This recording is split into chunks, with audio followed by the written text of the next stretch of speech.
So we starting at exactly, quite a few people still not here. Guess we start right on time, right? I think Predrag shook his head. I can't quite tell. It's a tiny little square at the top of my screen. Pardon? You just say, sorry? What did you say? I was just saying, I think we should start on time. Yeah. I was wondering whether you were shaking your head. You're just a little square at the top. I couldn't quite tell. Okay. I noted all those things in some languages. It means yes if you do like this. Okay, so I'm sure that people will join us. So I think we should start. Thank you. So I'm Jacques Fleurieux. Thank you, everybody, for coming to this afternoon session, which promises to be quite interesting. We have 6 talks lined up, including one invited one. So I think without further ado, I will just introduce our invited speaker. So this is Professor Wolfgang Winsteiger. Hopefully I'm not butchering your name too much, and I do apologize for that. So you're from the research, Professor Winsteiger is from the Research Institute for Symbolic Computation, basically at Johannes Kepler University in Linz. So basically, you're at home, I guess. And you did your master's. So he did his master's and PhD thesis at risk under the supervision of Professor Bruno Buchberger, who doesn't need any introduction, I'm sure. And working on Grosvenor basis, from what I understand, and then on the Theorem system, which actually you're going to talk about a little bit. Aside from logic, so I did a quick check of your webpage. I see that you're quite interested in hiking and cycling, and also you were a serious marathon runner, and you like a good wine. And you said that if it's an Italian wine and it's red, it cannot do harm. Hopefully the French people who are here also agree with this.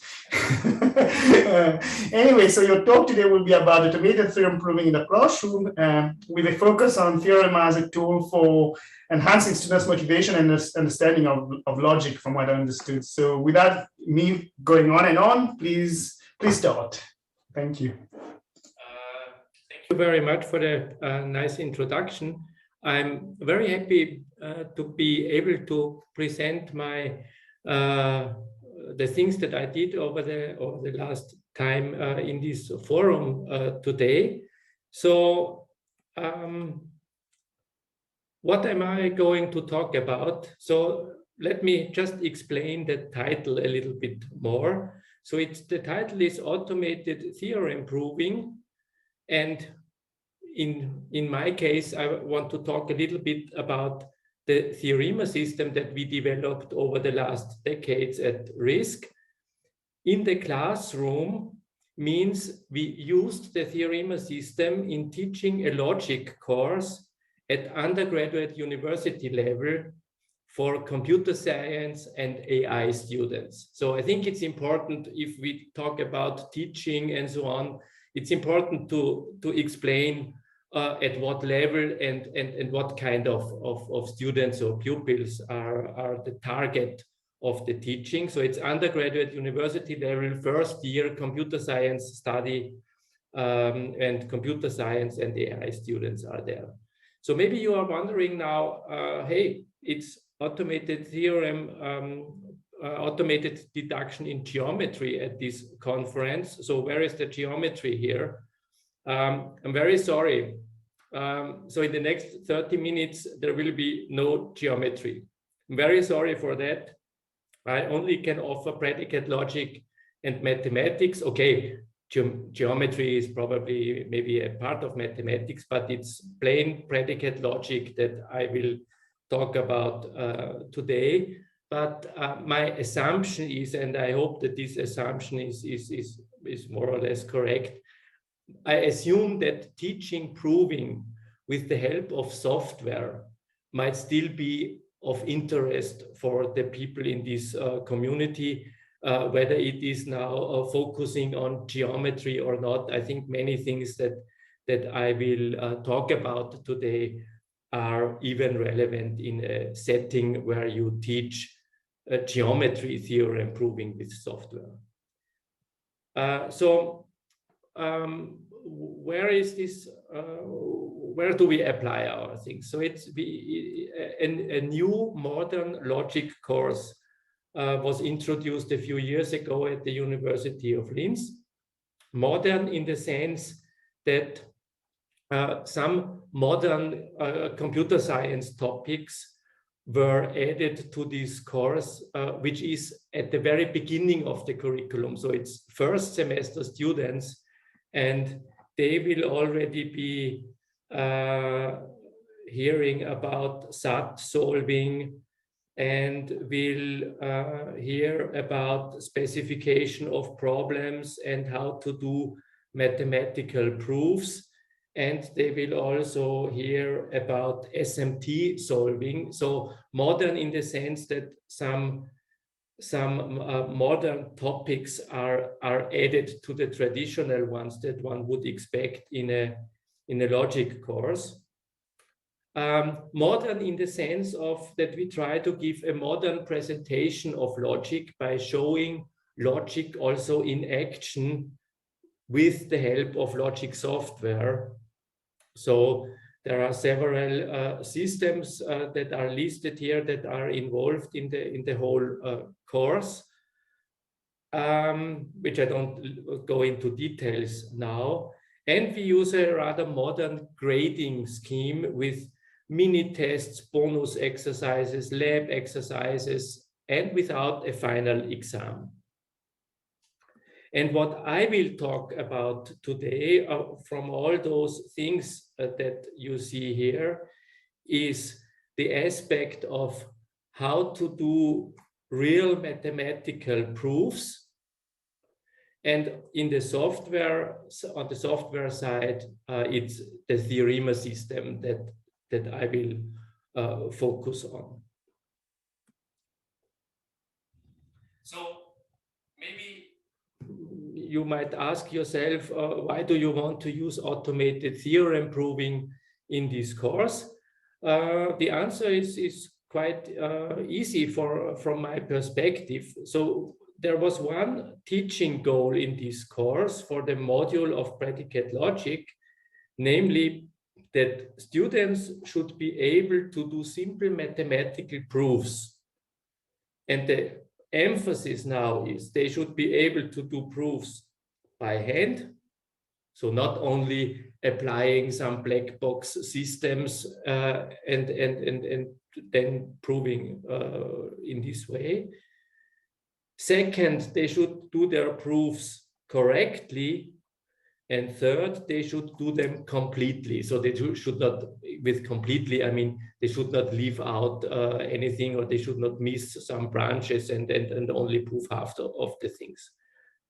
And the method that we used in order to achieve this goal is to use the Theorem software as a tutoring system for students on a voluntary basis in the frame of the bonus exercises. I will explain this in a few minutes. But it's important, so I talk about theorem proving in the classroom, and it's not about teaching the theorem proving itself, and it is not on teaching how to use certain theorem proving systems or so, but the theorem proving system should play the role of a tutor for the students, and it should help to motivate the students maybe, and it should help the students in their own learning of logic, and in particular in their learning of how to do correct mathematical proofs.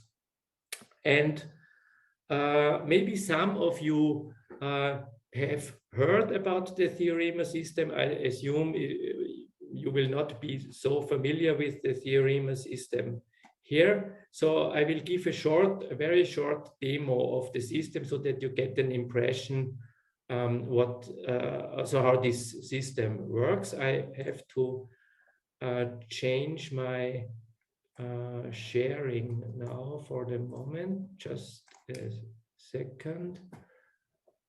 So I share. So you should see now the whole screen with these two windows here. So Theorema is a theorem proving system which is implemented in Mathematica.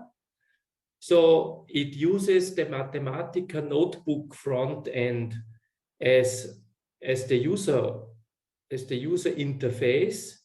So in this session where I speak today, I assume again that there are several people who are familiar to a certain extent with Mathematica. So this is a Mathematica notebook, and it just uses a particular style sheet so that it appears as a Theorema notebook. It appears in the way how you see it here. And the user interface of Theorema also consists of this second window here.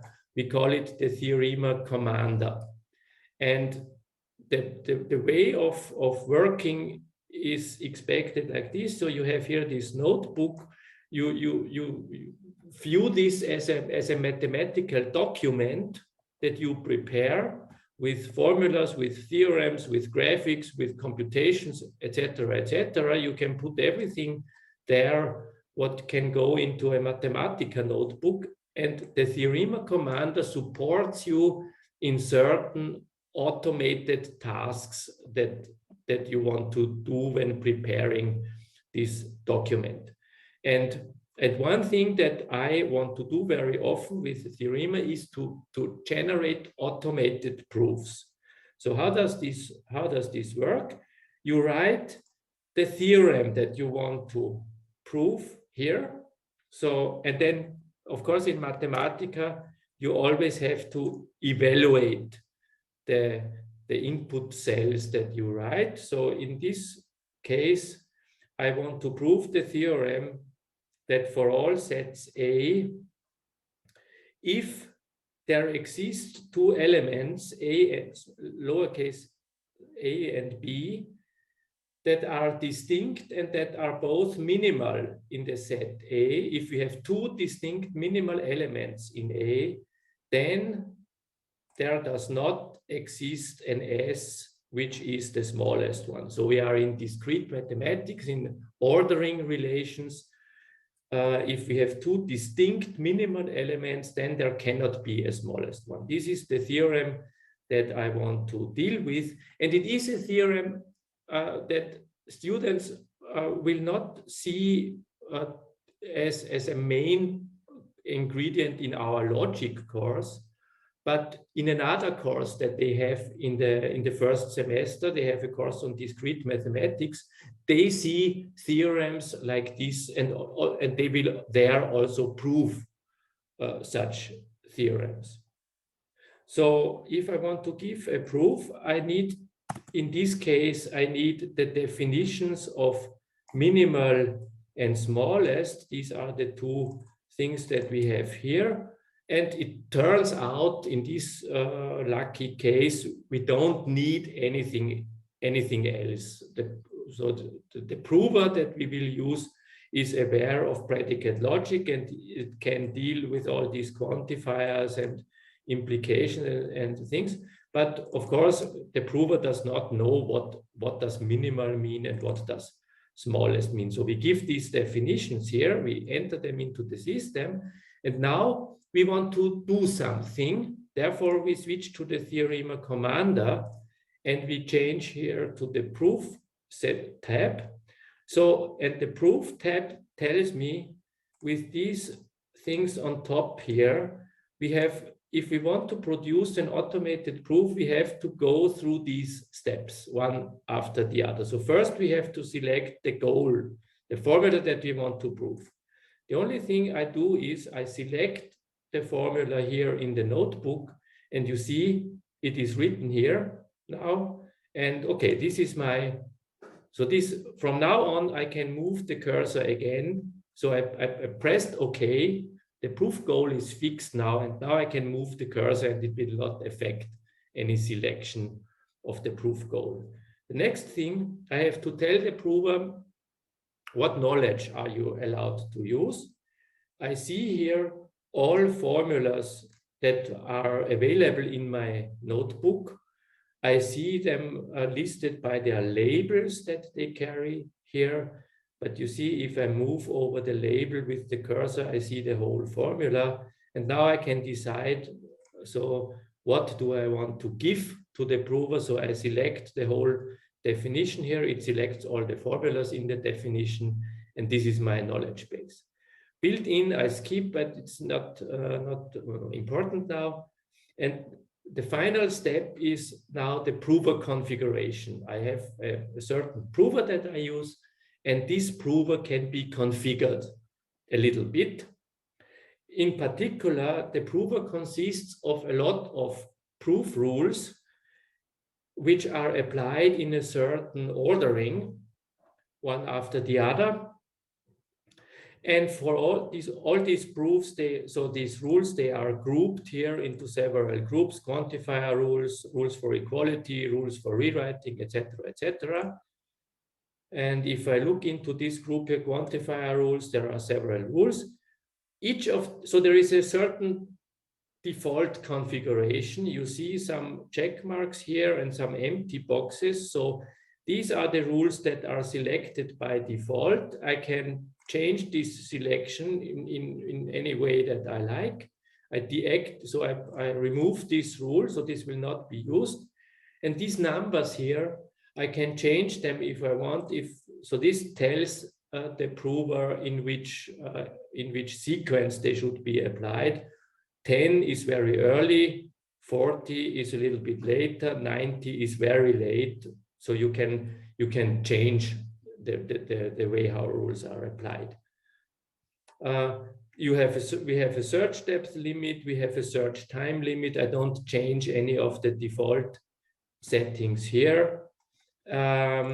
If I'm fine with this, I come to the final page. So it's a summary of all the decisions that I made in the other steps. And if I see this is all as I wanted, then I press here the proof button. And this is a visualization of the proof search that happens now. It's a tree kind of search, because at certain moments several rules can be applied, and then the tree starts several branches. And after a few seconds, we saw that we got a green branch here, and green means successful. And the system wrote its answer here into my notebook, and it says proof of formula number 1, which is this one. Show the proof. And it now displays the proof in a notebook, and I immediately go into here. So in the prover configuration here, we also had the possibility to do a proof simplification, which I did not do. I still have the possibility to simplify the proof now when the proof is in display here. So I can do several versions of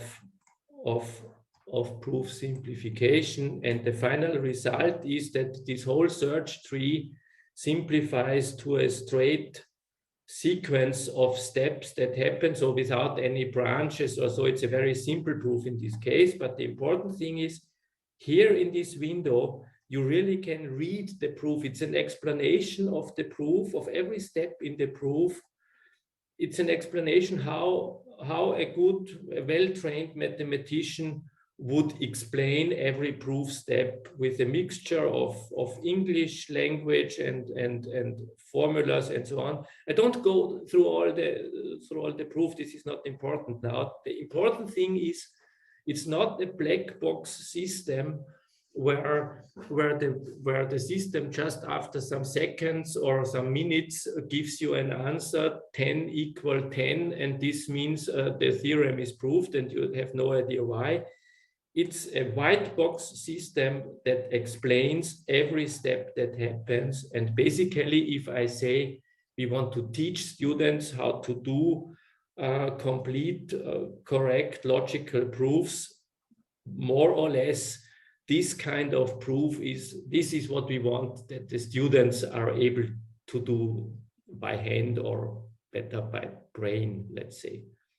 I don't go into the details. This should be enough of an explanation of, or let's say a quick introduction of the Theorem system. And now I would like to switch back to the presentation. Now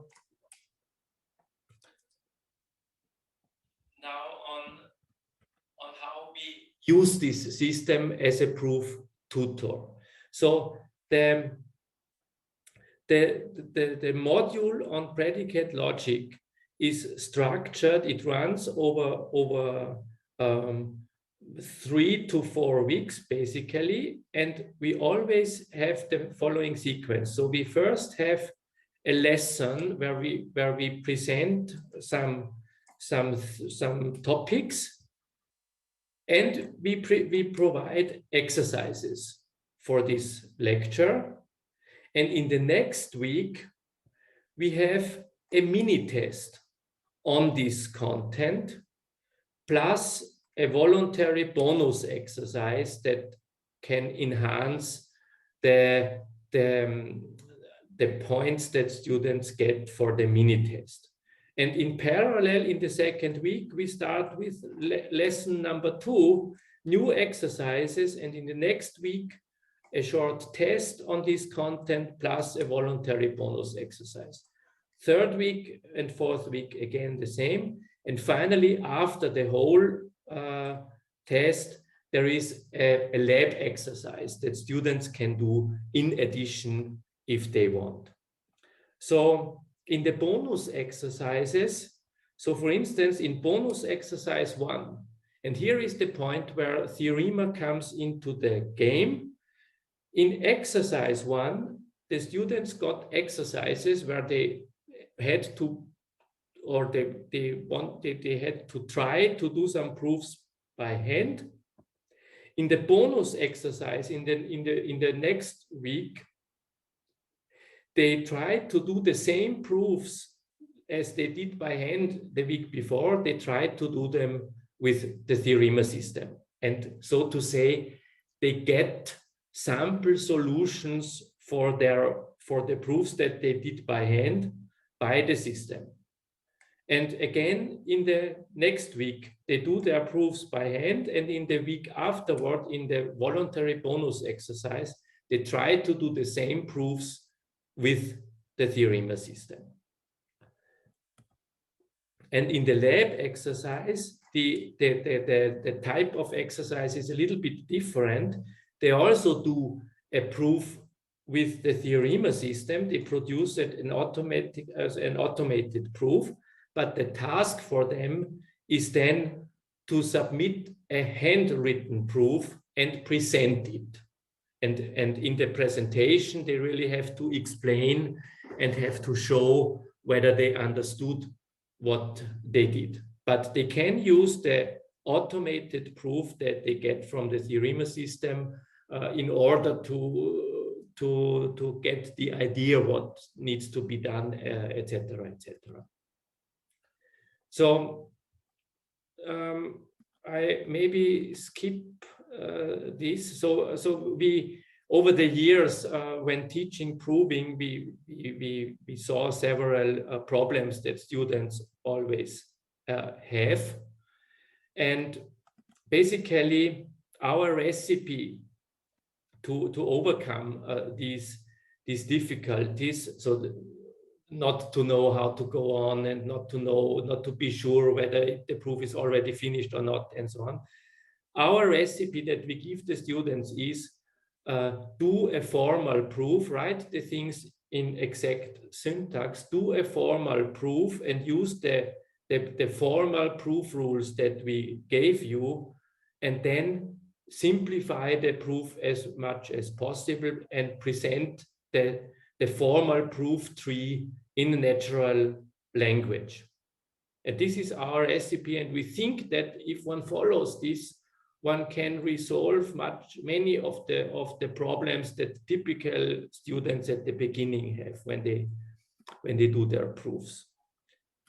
And if you compare now, I showed you how the Theorem system works, and one immediately sees basically this is our recipe that we give to the students is exactly what Theorem does. And I want to emphasize this. It is not that we give this recipe to the students because Theorem works like this. It's just the other way around. We built the Theorem system in this way because we think that this is a recipe how proving can be done. So this is the way how it works. And in the bonus exercises, students can train this. Also, they are trained to proceed in this way. And in the lab exercise, they can really try it out, whether they are able to do proofs in that way. So there are some things that we do in order that students don't have too big difficulties in the whole thing. What I want to show in the remaining 7-8 minutes that I have is I want to show you some results. So we tried as good as possible to measure in some way whether what we think is good for the students also shows in their performance in some sense. So what we did is we measured the performance in the mini tests, because in the mini tests the students had to do exactly the same things that they do in their exercises, and the bonus exercises that some of the students did should help them improve their performance in these tasks. So in the mini tests, in the best case, one could see whether students really improved their performance when they did work with the Theorem system.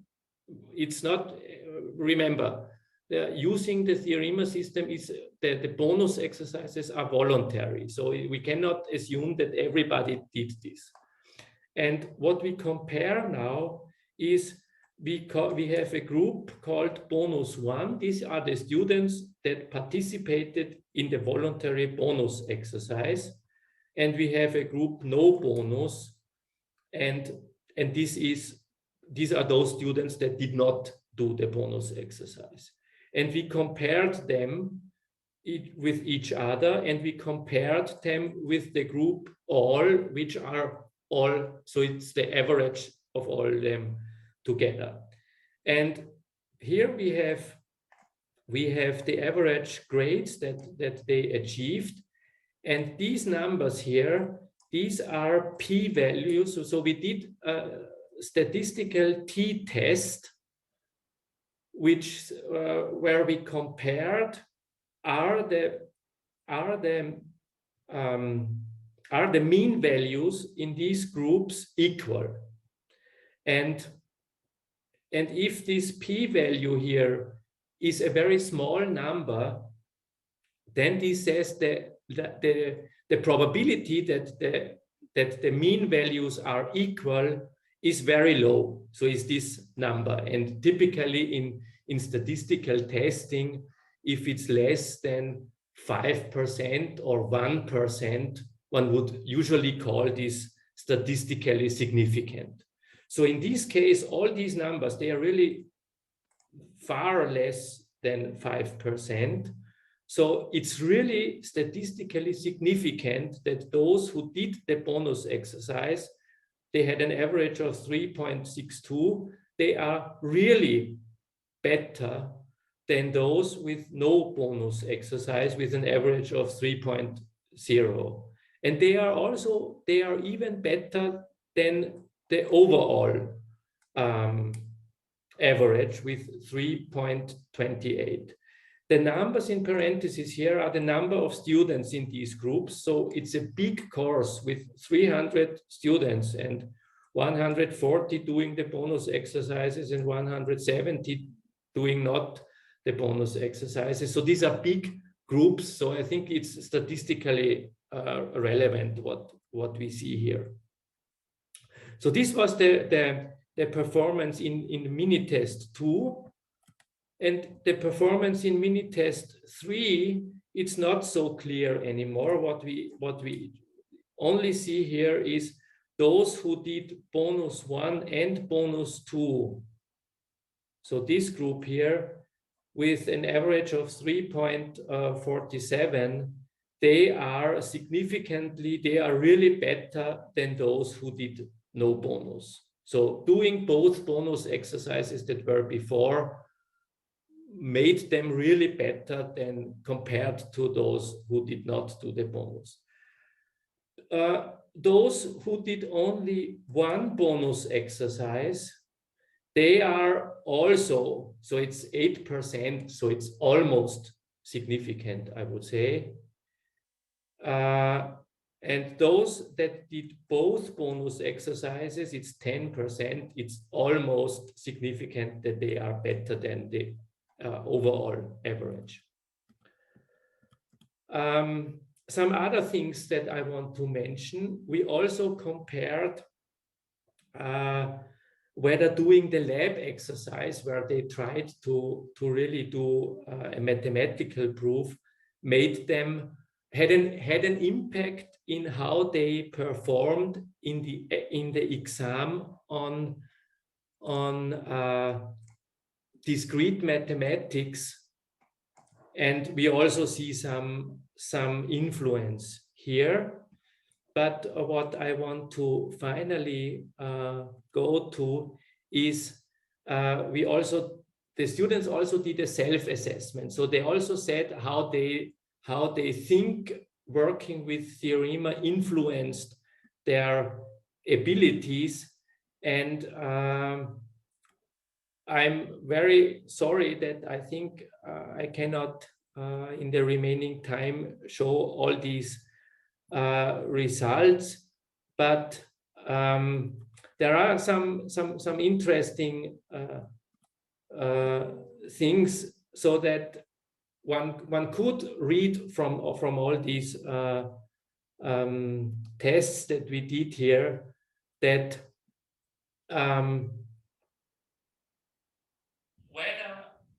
regardless of whether they were successful in producing automated proofs with the system or not, just spending some time with the proving system showed also an improvement over time in their performance in the tests. So the details of all these statistics are in my extended abstract. If you want to have more details, please look there. I will also put my slides online so that you can look at all these statistical observations that we made here. As a conclusion, I would like to say it's worth spending the time to apply software as a tutor in teaching, and it can even be measured that it helps students in their understanding. Thank you very much. Thank you very much. That was for a very interesting talk, and actually you more or less kept to time, so and thanks. I think we have questions. I see Julien's got his hands up, or his one hand up. Julien? Yes. So thank you for the talk. It was very interesting to me because I have a similar lecture in Strasbourg where we tried to use a proof assistant to teach to the first year student how to write a proof. And so I have one question and one remark. The question is, we have seen in Strasbourg that the students increase their ability to use logic, but sometimes they can do the proof on the computer, but then they have a hard time doing the proof on paper, because on the computer, the system knows the definitions by heart, whereas on paper, you have to remember the definitions, the statement of the theorems. And so sometimes we see that the students have the ability to start the proof, but they are using a wrong definition on paper. Did you notice this kind of problem in your experiments? No, because this is one of the things that we wanted to avoid. So one thing that we wanted to avoid is that students have difficulties to enter formulas into a system with syntactical things. And also we wanted to avoid that they use inappropriate or wrong formulations. Therefore, when we gave them these exercises, the students received the whole notebook that I showed you in my demo. So they got the whole notebook. All the formulas were already written there. They were written in the correct way. All the definitions were there. Sometimes there were more definitions or auxiliary lemmas or something, which sometimes they need for a proof, sometimes they do not need. And the task for the students then was, when they compose their knowledge base for the proof, to choose the right things from the menu that we offer them. But there was no possibility that they write a definition in the wrong way, because the definition was written by us and they got the right definition. The question was only, do they choose the right things into the knowledge base, or do they leave out something what they actually need, or do they put more into the knowledge base than they need, etc., etc. But formulating things in the wrong way, we crossed this out. Okay, but what I meant is in our case, it was the same. We have the good definition in the system, but the students have a problem then when they go back on paper. Okay, anyway, and my second is just a comment on slide 8. You seem to compare the student who took the bonus exercise to the one who didn't choose the bonus. But how can you be sure that you are not measuring just that the student would choose to do another exercise are just better students or more inclined to work? And maybe it's not the system that improves the marks, but just that the students are better because Yes. those are the ones who take the bonus exercise. Yes, you are completely right. So I have explicitly written this in the extended abstract. So we only do statistical tests, and the statistical tests cannot tell us any causalities. So they cannot tell us that this is so because of this. We just yes, it can be that those who do the bonus become better by working with the system. It can also be that those who do the bonus are just those students that are interested more and that are, so to say, better in any case, whether they use now Theorem or not. Yes, yes, you're completely right. But I'm optimistic that the system has some influence on some of them. Let's put it in this way. Okay, thank you. We'll take two quick more questions. So Pedro Quaresma. Thank you. If I understood the system, you produce the proof, and you have the complete proof made by Theorem. Do you have any kind of goal to, or the project to give some system a more tutorial system, in the sense that the proof, maybe it is in the background, but the student tries to try to develop the proof by himself, and being checked by Theorem, and even with that kind of next step guidance, a tutorial system. Do you have any kind of project in that sense, in that direction?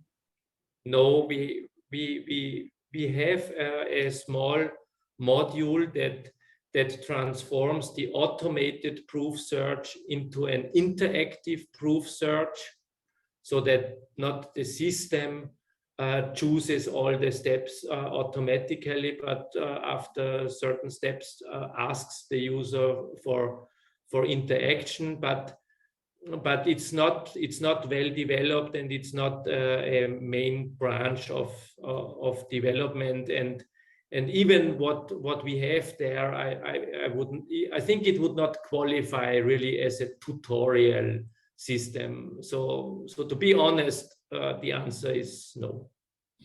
Okay. Thank you. Thank you very much. I think we had a question. Pascal wanted to ask something, but I think he might have to ask this offline. I also had a question. Maybe we'll give it offline just in the interest of moving on. So I'd like again to thank our invited speaker, Wolfgang Winsteiger, for a very interesting talk. It's good to see that you can actually measure as well, and not just say, oh, my system is great for learning about logic and all this. Thank you very much for this. And so, thank you. Thank you. We'll move to our next talk, which is going to be by Jack Hamrick.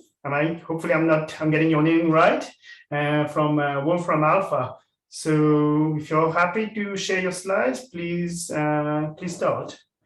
You have, yeah.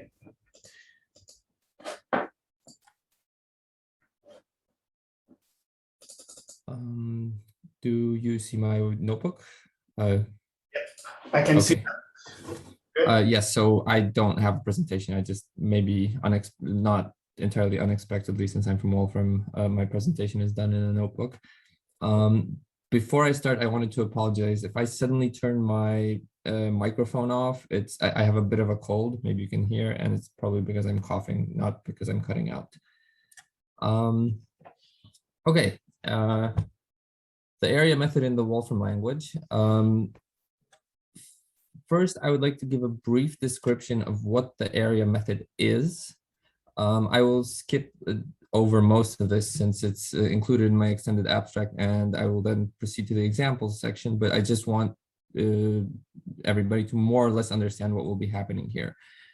So the area method is a decision procedure for a subset of Euclidean geometry, and the way it works is the user provides our package or program with a construction and a conjecture, and a specific algorithm called the point elimination algorithm is applied to the conjecture. The algorithm is completely deterministic. It is specified entirely by the construction and the conjecture. And conjectures can be of the form E1 equals E2, or is not equal, or is less than, greater than. We're quite flexible here, where E1 and E2 are arithmetic expressions in geometric quantities, and I'll explain what this means in a second. Yes, so first, geometric quantities. What are these? We have three primitive objects in the area method. There's a set of points P, which for all intents and purposes can be identified with the standard Euclidean plane R2. And there are two primitive functions, a binary function called the sign distance, which has these properties. It doesn't really matter what they are. And a ternary function called the signed area. We also have some derived functions, well, three specifically, but one is more important than the other two. The Pythagorean difference, which is given by this formula, and intuitively it should be thought of as a measure of how much the angle XYZ differs from a right angle. That's all this is. And for notational convenience, we also introduced two quaternary functions, but these aren't so important for our purposes. And with these definitions, a geometric quantity is either of the following. It is either a ratio of signed distances subject to the constraint that the points X and Y are distinct and the lines through A, B, and XY are parallel, or a signed area or Pythagorean difference. So this is quite simple. Now, what are the elementary construction steps? These are the steps which are used to set up a construction. The name is quite self-explanatory. There are 5 of them. I won't go into detail here.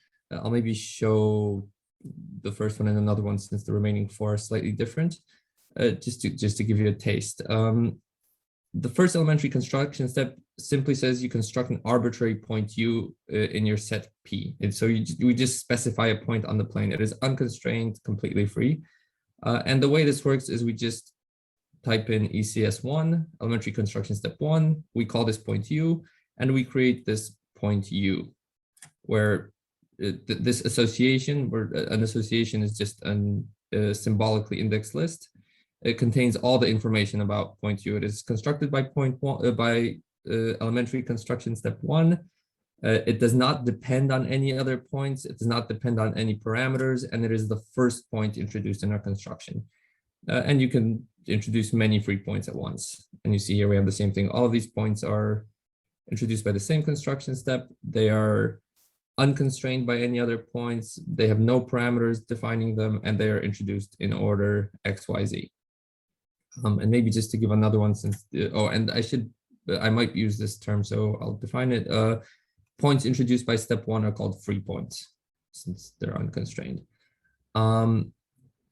And the remaining 4 steps are slightly different. They introduced a point which is constrained. So here, for example, we construct a point Y, which is the foot from a given point P to the line through U and V. And this is simply denoted by ECS3. We define the point, our new point, which we introduce, and then we provide these points P, U, and V. So we first have to construct these points P, U, and V. They have to exist in our setup. So we do that by introducing 3 arbitrary points. And then we apply elementary construction step 3 to this construction. And we get this association, same as before. And here you can see that Y is introduced by a different construction step. It depends on previous points and has no parameters. Okay.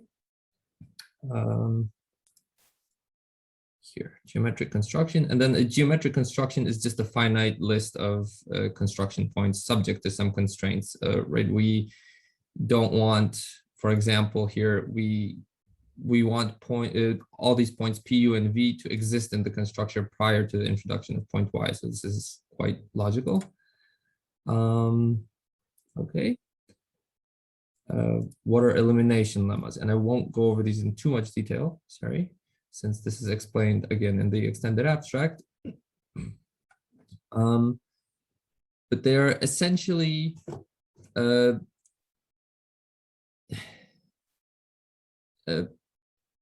replacement patterns is how I like to think about them, because that's how we implemented them. And you'll see what I mean by this.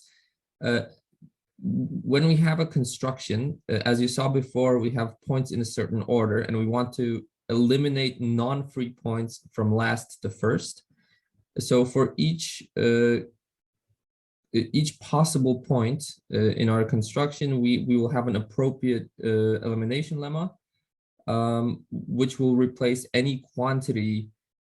So signed distance or signed area, which depends on that point, with some rational expression in geometric quantities, which doesn't contain that point. And this will also become clearer when I go on to the examples. And I would just like to somewhat justify, since this isn't the first implementation of the area method, it's the 4th or 5th, as far as I'm aware, why we even bother using the Wolfram language to implement the area method. And there's a couple reasons. The first one I wanted to mention is the ease of implementation. at a very fundamental level, the Wolfram language excels at pattern matching and pattern substitution. And I just wanted to show you one elimination lemma. I chose this only because it's short and it fit nicely here. There was no other reason. That the exact code for a replacement lemma reads almost the same as the mathematical statement. So we have a Pythagorean difference of ABY is equal to the Pythagorean difference of ABP minus 4 times R, where R is a parameter, times the signed area. I hope you see what I mean. And here we're replacing, this is what I also meant before, we have a point Y, which we want to eliminate. And the left-hand side contains this point Y, whereas the right-hand side is expressed in terms of geometric quantities which do not contain the point Y. So the hope is that when proving a theorem, we will be able to remove all these constraint points. Another reason is accessibility. Once this is released, and it should be released soon, it will be possible to use all of this functionality in the cloud without paying for a mathematical license or without logging in, creating an account. It will just be possible to use this in a browser, which is quite nice. And also this might be useful in classrooms, like we've seen in the previous talk. Automated theorem provings can assist in teaching, since the proofs generated by the area method are quite human readable.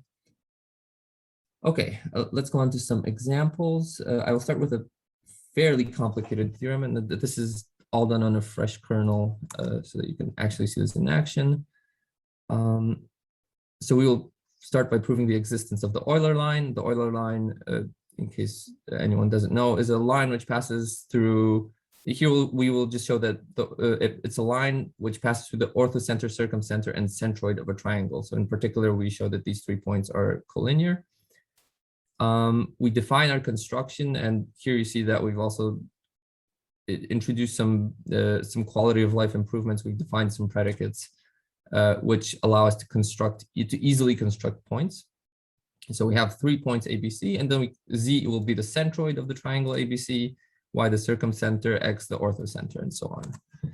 And this should take a moment, but sorry, I'm not sure why this is taking so long. Oh, there we go.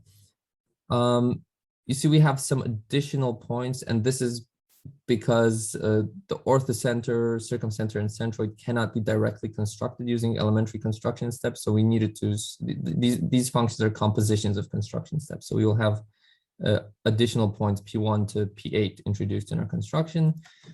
We state our theorem. We state it in the usual traditional collinear XYZ. This is automatically translated to an appropriate area method form. This just means that the signed area of these 3 points is 0. That's how we express collinearity in this model. And now we will generate a proof notebook, which is essentially a table with a step-by-step proof of this theorem. This is the most complicated theorem I have prepared, so this might take a couple seconds. There we go, 13 seconds. Might take longer because I'm working on a fairly old laptop and Zoom takes up some resources. But essentially what we have here is we're first removing the point X, which, as you see here, was the last point in our construction. And this tells us it tells us which lemma is applied. We have our conjecture here, and here we have the statement of our theorem after all these substitutions are made. And this is just done sequentially from top to bottom. And we also have included the definitions of elimination lemma 5 and whichever elimination lemma is being used, just so the user can check what's exactly happening here and why this works. And as you see here, the proof is quite long, quite involved, but in the end, we obtain a true output. So this is in fact the theorem. Okay, this second theorem I've mainly included to show that we handle inequalities. We will prove the triangle inequality. So our whole construction is just 3 points. We state the triangle inequality in a way which is compatible with the area method. If you just unfold all the definitions, this would reduced to the usual, this like standard triangle inequality, and now we prove it. And again, we see there are no free points in our construction. All points were introduced by elementary construction step 1. So no elimination lemmas can be applied immediately. We expand the definition of Pythagorean difference. This looks essentially like if the square root, if these were replaced with norms of AB, then this would look like the standard triangle inequality. We transition to area coordinates, which is a step which I don't think I mentioned, but it's not really important here. It's just choosing a basis essentially for our plane and then working with that. And the theorem is true. So luckily the triangle inequality holds. And one final theorem I wanted to show, maybe the theorem itself isn't so important, but I wanted to show what happens if we try to prove a false theorem, because this is important to know that our theorem doesn't always, our code doesn't always return true statements. So we have Seva's theorem, we know it's true, and now we just replace something in the conjecture to make it false. This is the same, only in the proper statement we have AF here, and here we have AC, and now we try to prove it. And what will actually happen is the theorem prover will still return a true result, but we'll be able to check why.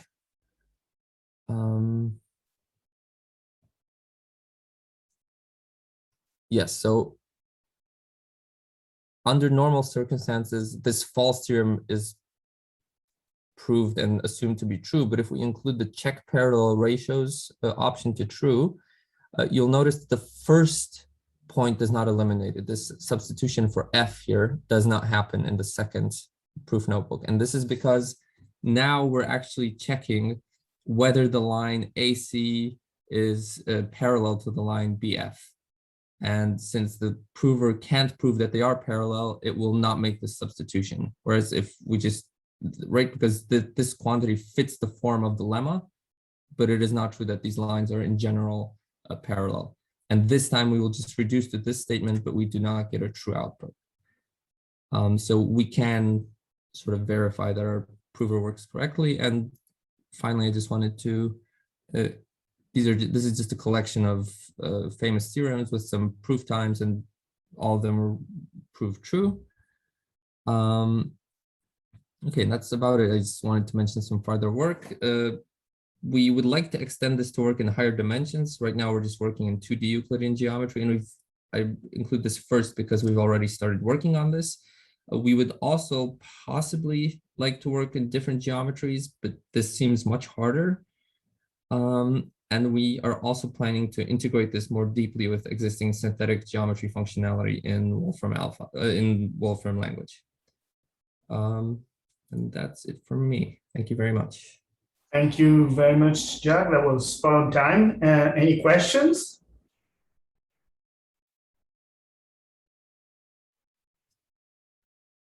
Maybe I should add that if I am happy to send both this notebook and the entire code for the package that I've been working on to anyone who's interested, but it should be made public in a couple months anyway. Thank you. That's great. Julien? Yeah, just a remark.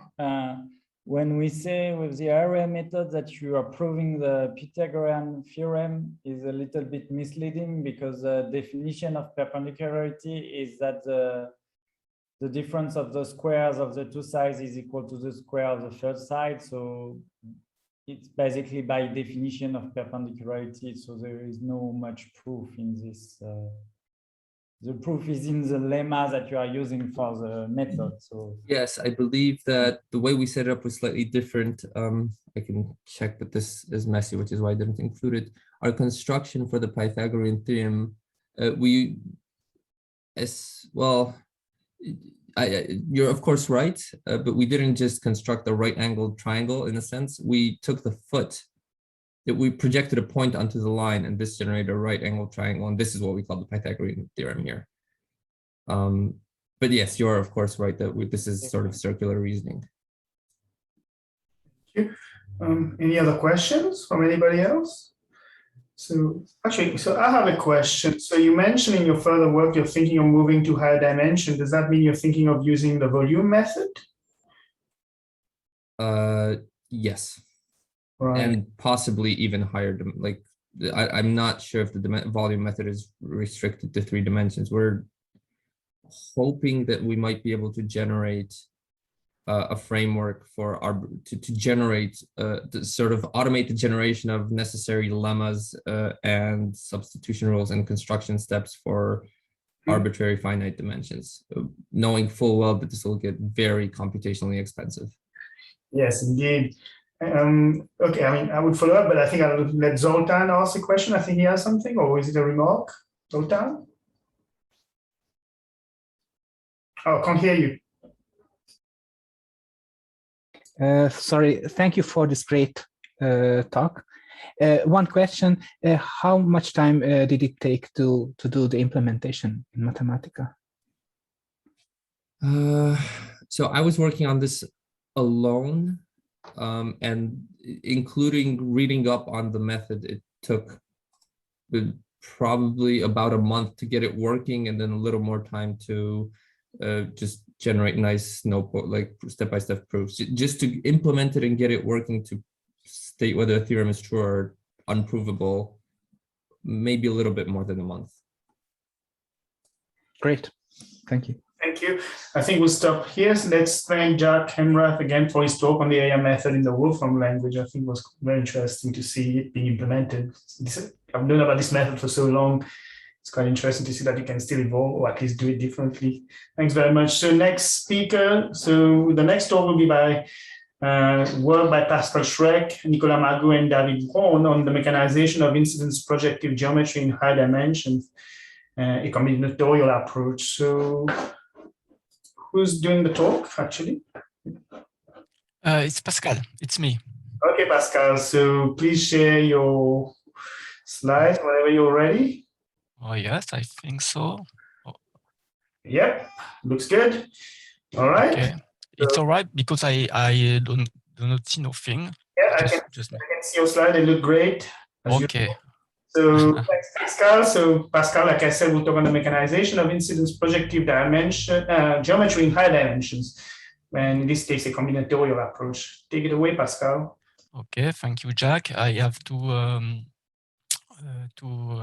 say that my English has not improved. So sorry for that. But maybe Jack will correct me. So thank you for the introduction, Jack. Sorry. Okay, so my presentation will be a bit long. So Jack, just stop me when it's at the end. I wanted to present a short story for this work, but I will do this even shorter. We are focused on projective incidence geometry. That is geometry just with the incidence relationships, and projective, meaning that 2 lines in the plane always intersect each other. And we have implemented this theory with materialoid theory, and we'll present this later. And we worked with Dominique Michelucci in geometric constraint solving, and we wanted to have an automatic prover, and David Braun developed an automatic prover solver based on base ideas. And it turns out that this works is very easily extended in higher dimension, and I will present this today. So let me recall what is incidence projective geometry. It is defined by very few axioms. The first 2 axioms here just say that if you have 2 different points, they define unique lines. The third here just states that there is 3 different points on every line. And the fourth here is the Veblen axiom. It states that in a plane, or not in a plane, in general, if line AB meets line CD, then line AC meets line BD. Okay, there are very simple axioms independent of dimension. If you want to work in a precise dimension, for example, in the plane, you have to add two axioms. The first one is so-called upper dimensions axioms. Just say that two lines always meet each other. And the second one is called the lower dimension axioms. It says that in the plane there is at least two lines. If you want to work in space, this is more or less the same. You have a lower dimension axiom saying that sometimes two lines do not intersect each other. But if you consider a plane, here is a plane, and the line, they always meet in a point, say, called P here. Okay. This extends in n dimension. The idea is to say that upper dimension axioms that every hyperplane and every line in dimension n intersect in a point, at least in a point. Okay. This idea of using only point, not only point, but almost point in the framework lead to us to consider the Madrid theory, where there is only point. Madrid theory was introduced by Whitney in 1935, and the goal was to capture the notion of linear dependency. Among the lot of definitions defining Madrid, we have the notion of rank function. The notion of rank function fits very well to our context, to what we want to do. And it just said that the rank is more or less intuitively, the rank is one more the dimension of a subspace of the subspace generated by some points. To be a rank function and function defined of on the power set of set A, it has to fulfill some properties. The first one is the bounds axioms. It just means that the rank of set X is between 0 and the cardinal of X. The monotonicity said that if you have two subsets in some order, the rank are in the same order. And the submodularity just say that the rank of the union of two sets plus the rank of the intersection is less or equal than the sum of the ranks of the two sets. This is okay if you want to do some proof in a Madrid. If you want to do some proof in geometry, you have to add some geometric axioms. They are very trivial. The rank of one point is 1. The rank of two different points is 2. This axiom you see is just here. It's just a Veblen axiom, as I said before. And this axiom just say that on every line there is at least 3 different points. It is very easy to fix the dimension. For example, here in 3D, it's just said that every quadruple of points, the rank of every quadruple of points is less or equal to 4. And there is at least one quadruple of points which rank is greater or equal, that is equal to 4. And here is the translation of the upper dimension axioms I showed you before. Okay, a previous result, which is team effort, with the result of a team effort in Strasbourg, said that the logical axioms for geometry, incidence geometry, are equivalent to the axioms in Madrid theory I present you just here. Okay, so we can do some proof using only axiom Madrid and a rank function.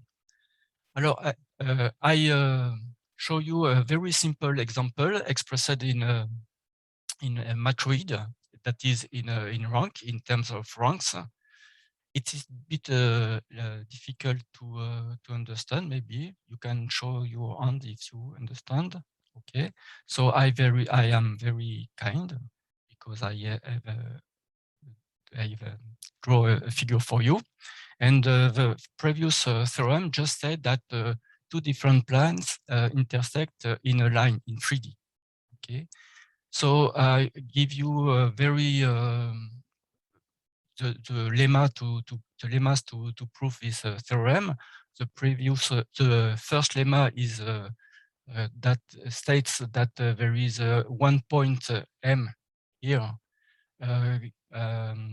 belonging to the plane A', B', C', and ABC. Okay, and this point is the intersection of line AB with plane A', C', B'. The proof is only the axiom A10. The second lemma is in an incident projective plane, there is if 3 points M and Q are on the free edge of a triangle ABC, then at least two of these 3 points are different. It means that in this intersection, there is at least two different points. And the final lemma is a theorem. In a 3D incidence projective space, the intersection of two different planes is a line. This is the expression in ranks. Okay, the first ranks here mean that the ABC generate a plane, A', B', C' define another plane. These planes are different here. Point M is in ABC and ABC'. Point N is in ABC and ABC', that is M and N are in the intersection of the plane. They are different. We prove that there exists such point. And the rank M and P equal to, that is P is on a line MN, if and only if P is in the intersection of the two planes. I give you a very quick sketch of the proof. In the first time, we proved that the rank of A, B, C, and P is 3. It is not difficult to do. It's just using one-time submodularity. In the same way, we proved that the rank of A', B', C', and P is 3. Then the rank of A, B, C, M, and P is 3. The rank of A', B', C', M, and P is 3. The rank of the whole set of points is 4, because the rank of the A, B, C, A', B', C' is 4. And then the rank of M and P is 2. Each equality is very easy to prove, and you prove this very simple theorem using only a rank. In fact, what we prove here we prove the incomplete matroid problem. This problem is to define a rank function using only some values. It's very difficult, not difficult. It's easy, but you have to fool the full power set to do that. So to do that, there is a very simple algorithm. It's stating that you use only axiom A2 and 3 for reducing the interval between the minimal rank and the maximal rank of a set. And doing this, you can have an automatic prover. I will be quick, but I am not quick at all. So David Brown implemented the first version of this algorithm. It has a lot of limitation. It has a edge complexity. It does not take into account disjunctive situations. It was not very usable. Now it's more or less usable. And it produced a huge Coq proofs. And now this can be managed by using a systematic decomposition into a basic lemma. And now we can also take several conclusions into account. And the dimension, as I said before, it's easy to take problem in higher dimensions. Just I will give you one example. It's a Desargues theorem in 3D and 4D. Just recall that in 2D we have to go to 3D dimension to prove the Desargues theorem, and this theorem just states that the intersection of two planes here, okay, is a line. This is a Desargues theorem in 2D, but elevated in 3 dimensions.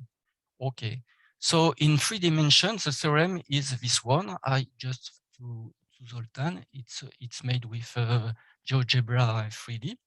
We have two tetrahedron, 1 and 2 tetrahedron. And the intersection of the 2 tetrahedron is a complete quadrilateral, which is a 2D figure.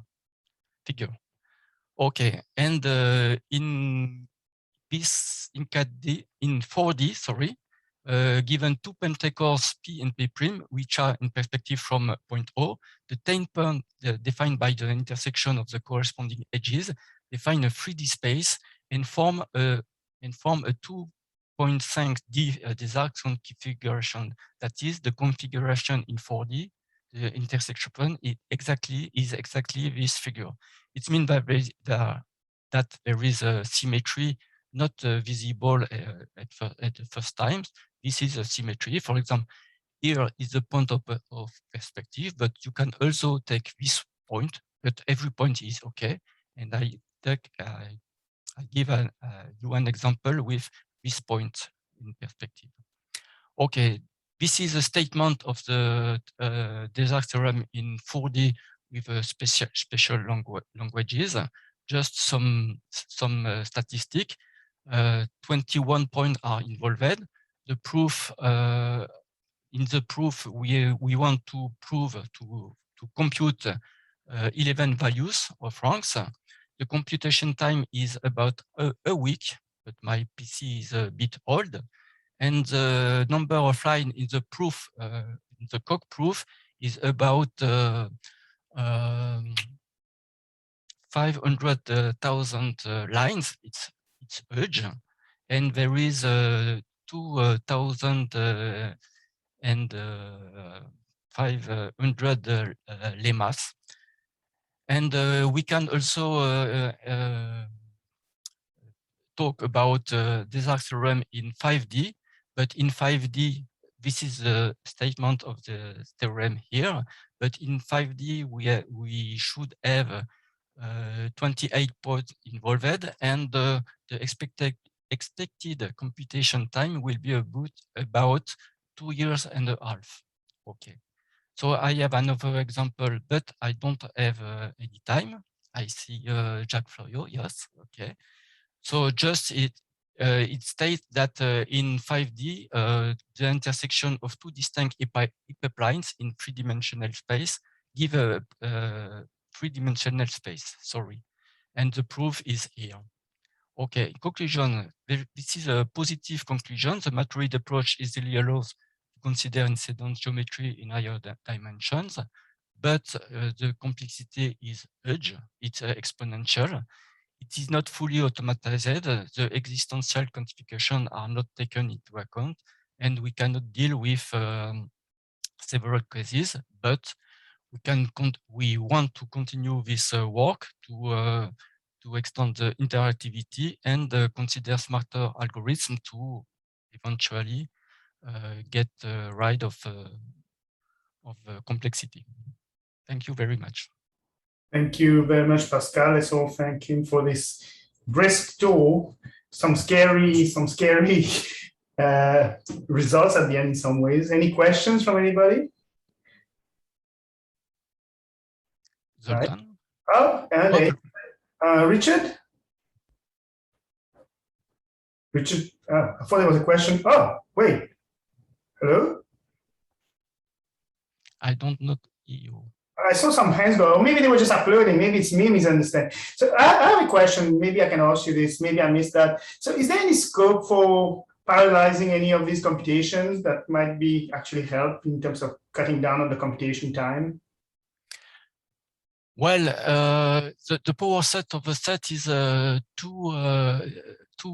to n, you know. So I think that the complexity is impossible to break.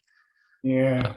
Maybe we can have some. I am thinking of some dynamic algorithmic to get rid of this complexity, but in the worst case, you always will be in the exponential time. So you can't escape that. So, but you said you are thinking about smarter algorithms, and what does that mean in this case, I guess? Okay, this algorithm I presented to you is a very naive. It's a brute force algorithm, but you can have some local propagation of constraints just to. It's not sure it's always a work, but sometimes it can work. So you can just find a path and finding the rank of the util subset, not the whole.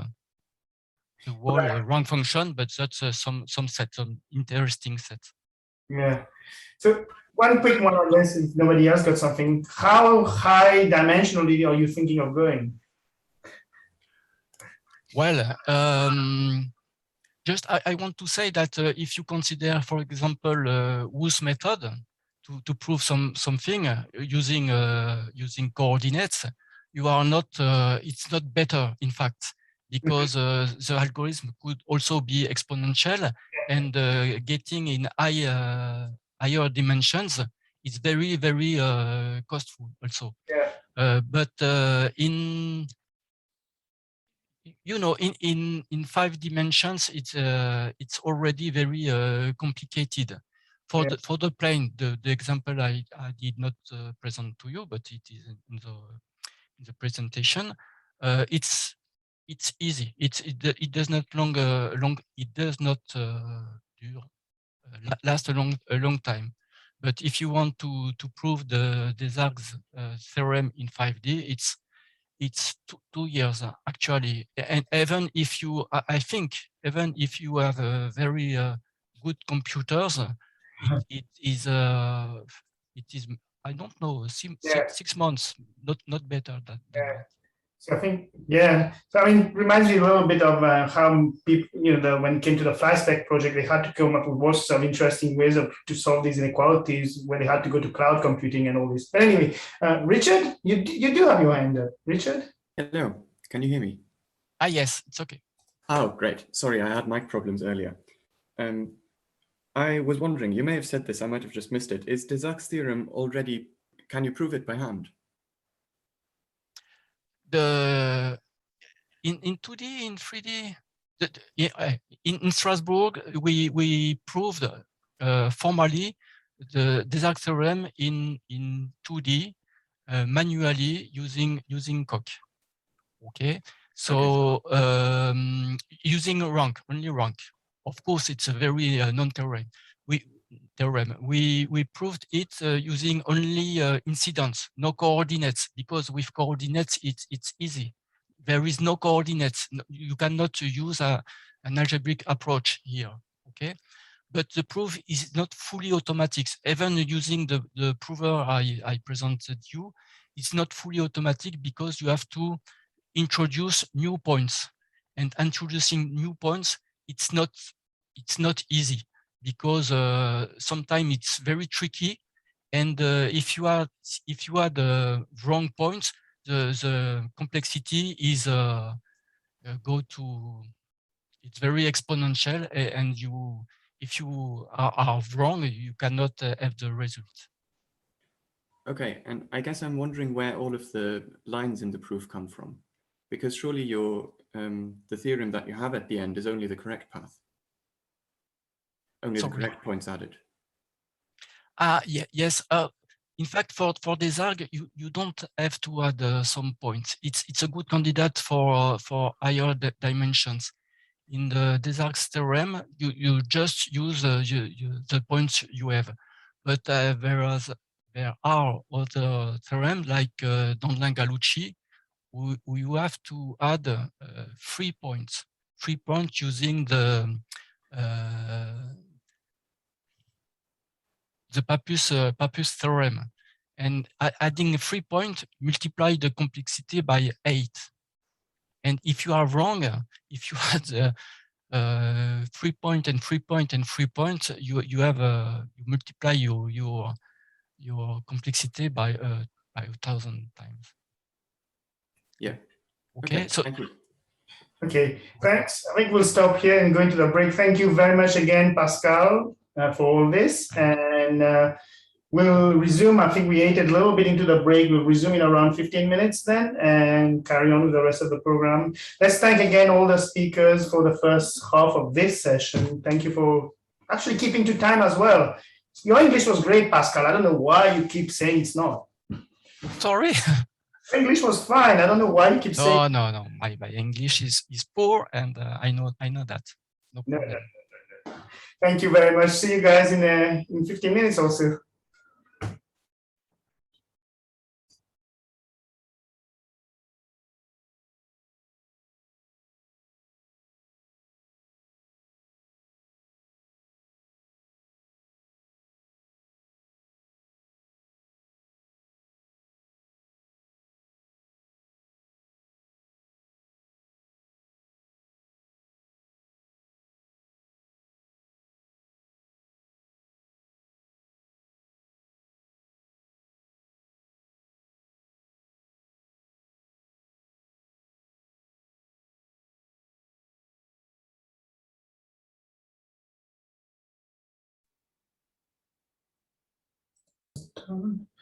Is Julien or Predrag here? Are they here already? Predrag, are you talking? Who's speaking?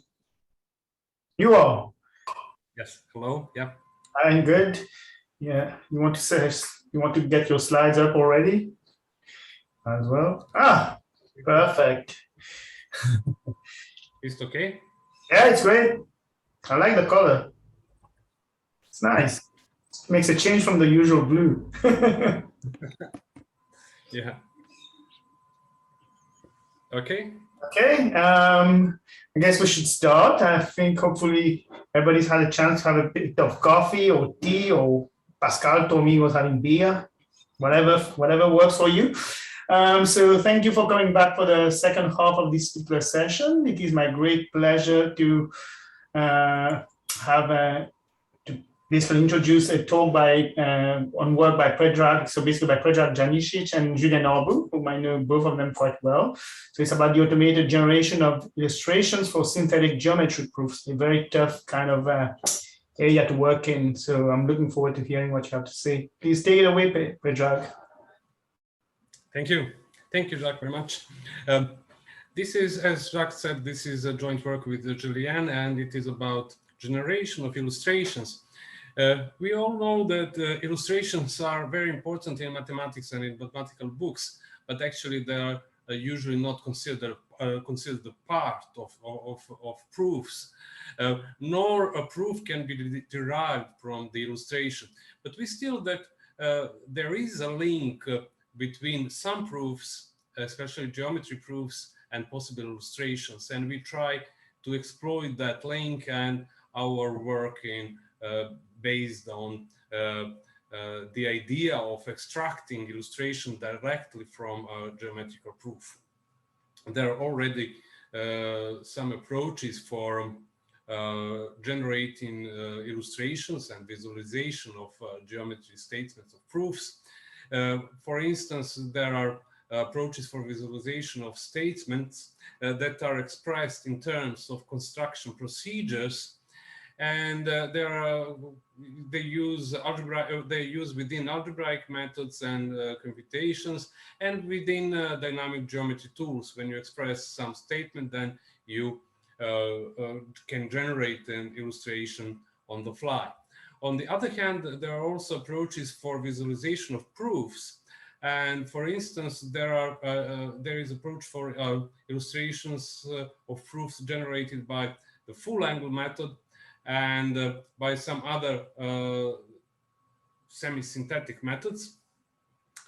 And also some work within Peacock, which is an interface for Koch theorem prover. Some of the above approaches, like full angle method, do not support introducing new points, but that is also interesting issue in generating illustration for proofs. And another thing is also interesting.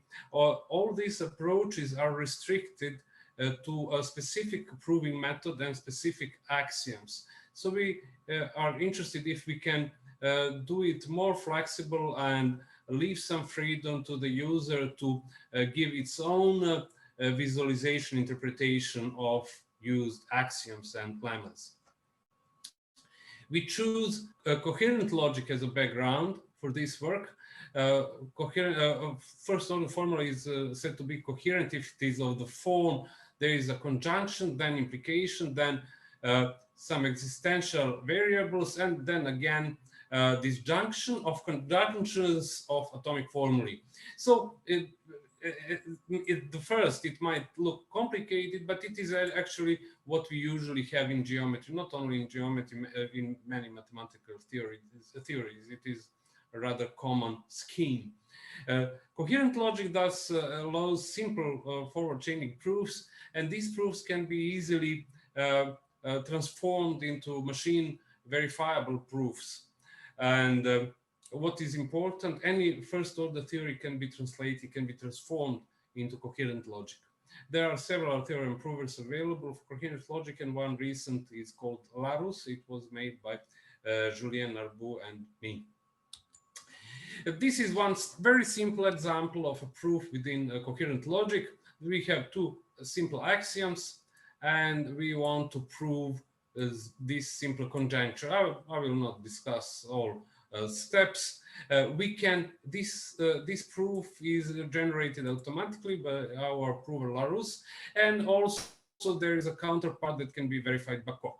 What is important, we see here step-by-step proof, which is rather readable, and what we want is can we, if this is a geometrical proof, if these are geometrical predicates, can we somehow provide a visualization that corresponds to this proof? So the basic idea is if we know how to interpret, to make a visual interpretation of proof steps that introduce new features of new objects, then we can illustrate the whole proof, and then we can end up with some nice illustration. So this illustration, of course, is made within a specific universum or a model. And the natural choice is, of course, a Cartesian plane if we are doing planimetry. So the basic idea is that to attach Cartesian coordinates to all objects involved, and if we introduce a new one, then we need to invent a way to construct in Cartesian plane that new object. So if we have axioms or rules like this, this axiom can have associated the following visual interpretation. For two Cartesian points A and B, a Cartesian point C is created, for instance, as the midpoint of A and B.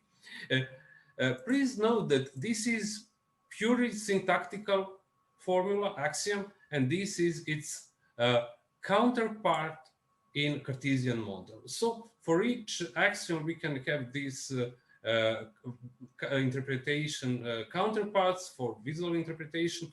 And then if in our model we have 2 points of these coordinates, then we can determine the third one, and we can calculate its coordinates to, in this case, to be 3 and 8. This way, not only we can create new witnesses, new objects, but we can also illustrate new features. For instance, if we conclude here that some points are collinear, then in this visual interpretation, we can say, let's draw this line or something like that. There is an interesting issue of proof branches. You saw in the example that there is a k-split. So we will usually go just for one proof branch if it is not end up with contradiction, of course. And we will take the one that is in accordance with the current model. If all of them end up with a contradiction, then that proof node is inconsistent in the first place, so it does not need to be illustrated. There is another interesting issue. It is easy. We saw it. If we have several several objects in the Cartesian model, we follow an associated procedure for constructing new ones that correspond to the used axioms. But how do we start this process? How do we get the initial objects? If we prove a theorem of this form, there are objects that we should start with that meet these conditions.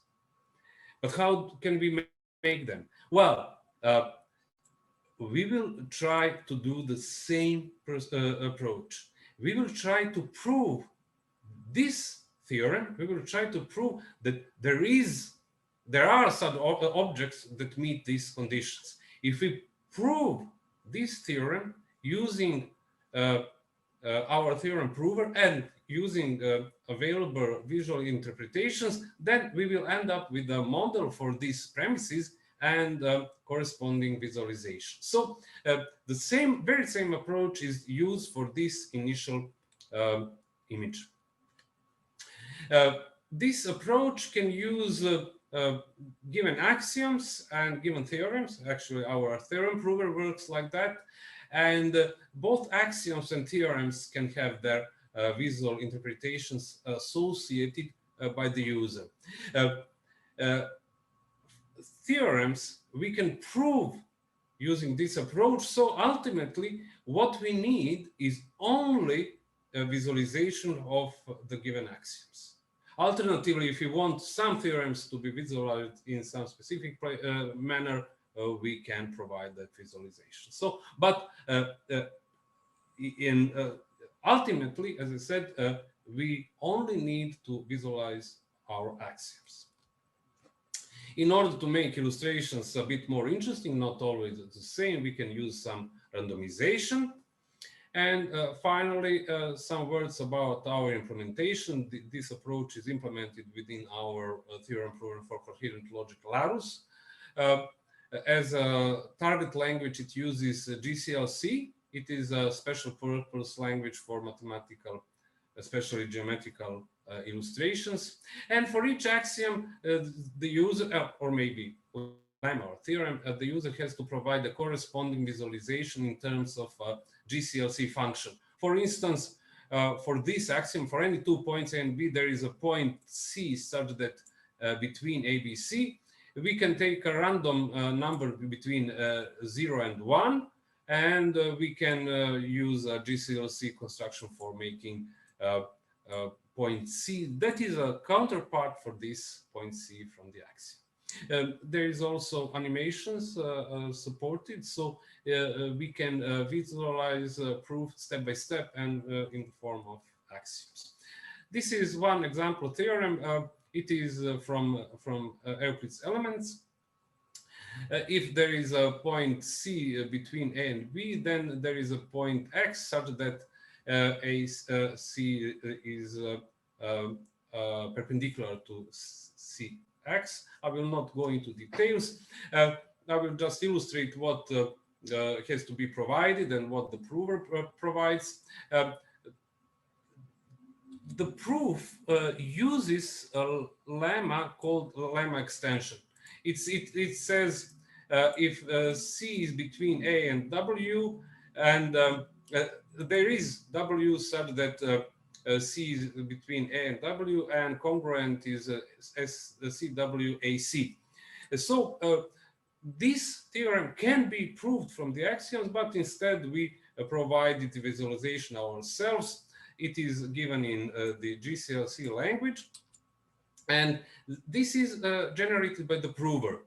This is the main file. It includes descriptions for all lemmas used here, and this is a a description for the theorem stating that there are objects meeting the premises. This is the function that correspond to the main theorem. This is a call for one lemma, then for another, and this is illustration just for one proof branch. Finally, how is the illustration made? We invoke the function that construct initial objects, and then we call this main function, which will make these objects that are used within proof. So these are step-by-step illustrations. Initially, we have 3 points. C is between A and B. One lemma invocation say there is a point W such that C is between A and W. Another lemma says there is a point W1 such that this is equilateral triangle. And finally, one lemma application say that this line is perpendicular to this line. So basically, each lemma application or axiom application gives us one step in this visualization, and we can see this as animation. Now I come to conclusions and for directions for future work. This work can be seen as a kind of constraint solving based on theorem proving, because we try to find some objects that meet some conditions. Proofs of existence depend, of course, on the axioms used. So if we have devices or axioms that can enable angular trisection, then we can make such objects, otherwise we can't.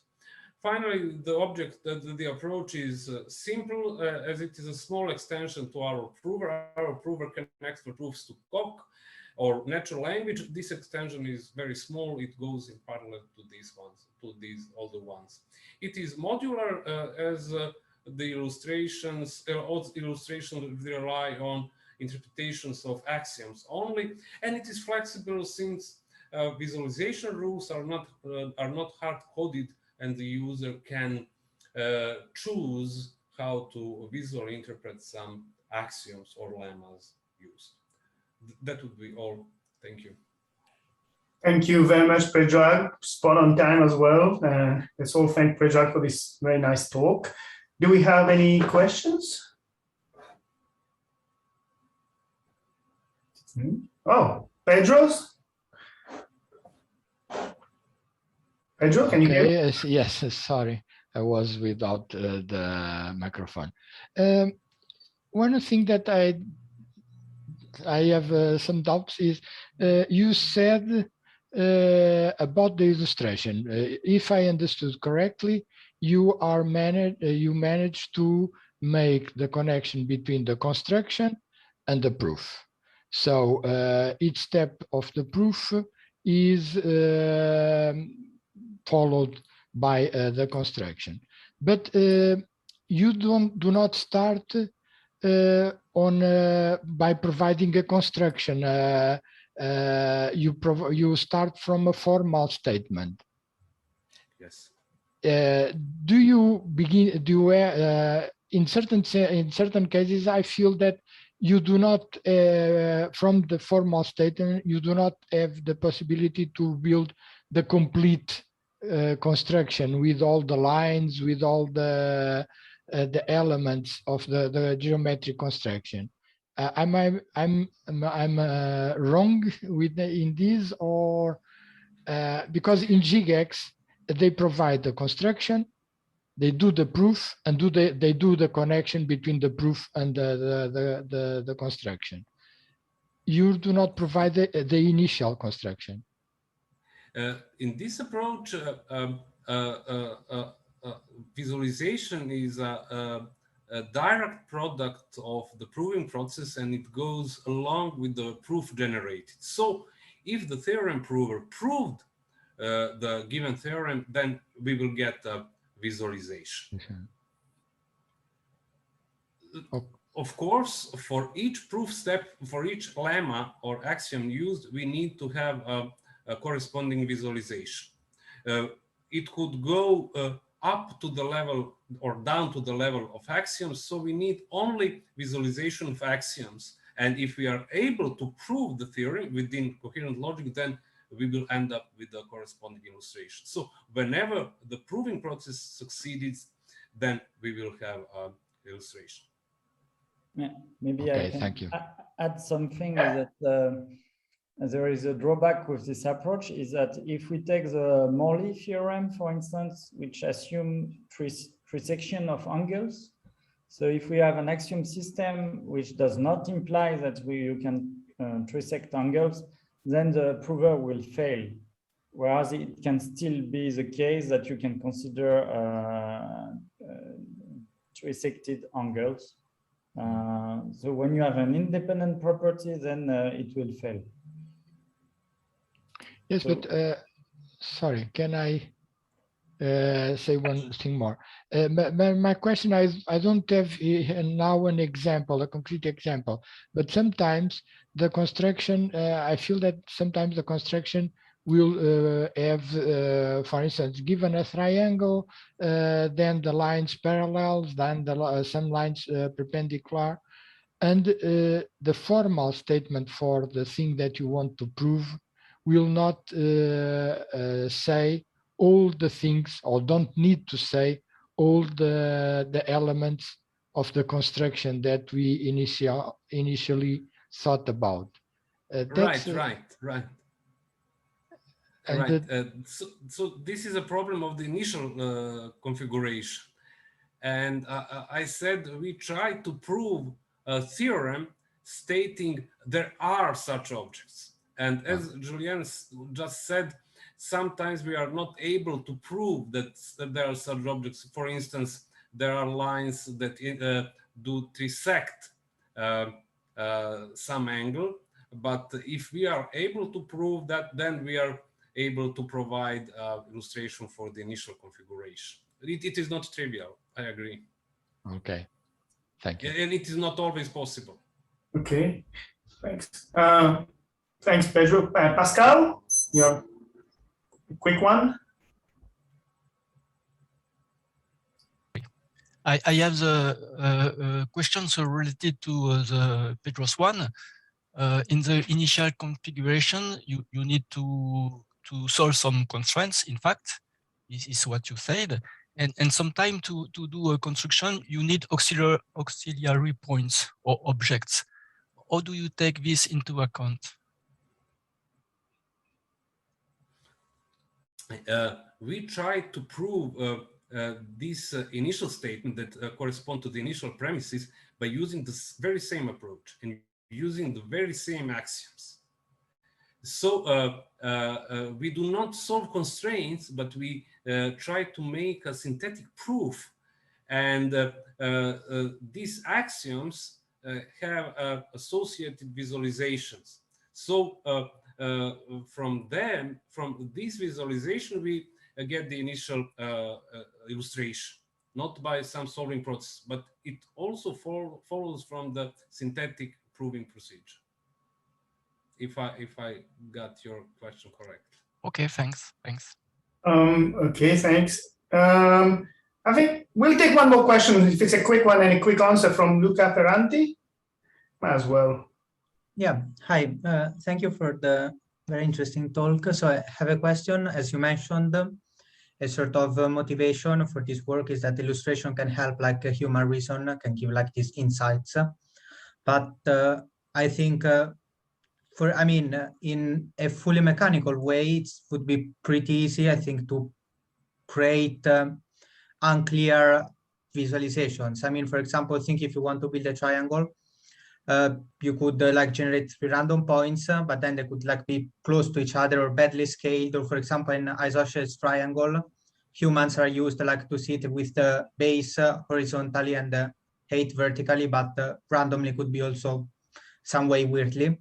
So do you have any tricks or heuristics to take into account this like human visualization, this like human factor of making the picture pleasant, I let's mentioned, say? Thank you.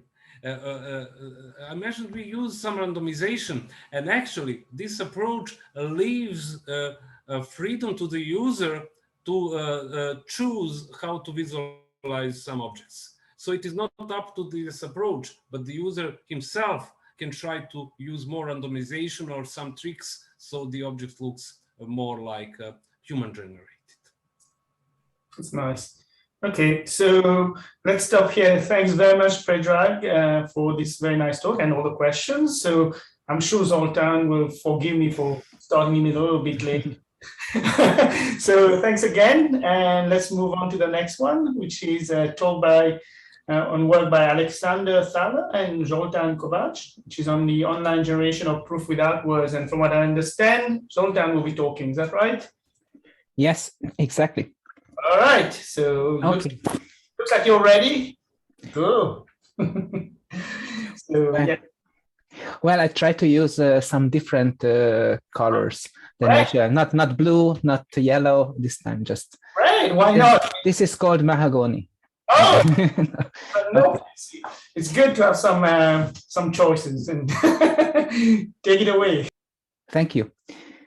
So it's my pleasure to talk about our ongoing project with my student Alexander Thaler, and actually he is the main programmer in this project, and unfortunately he couldn't be here, so I will talk instead of him, but this is his project. This is his master thesis project in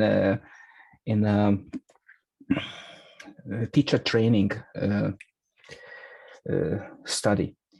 So online generation of proofs without words, well, we promise quite a lot, but we use a lot of results from the good old times, and well,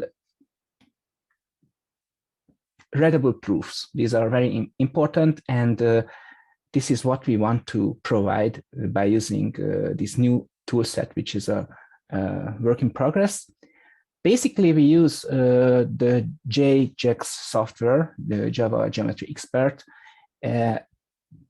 as a library, as an external library. So not its graphical user interface, but its output, and put the whole thing into the GeoGebra framework. Why? Because GeoGebra is in some sense very popular, has many users, and these users are very familiar with it.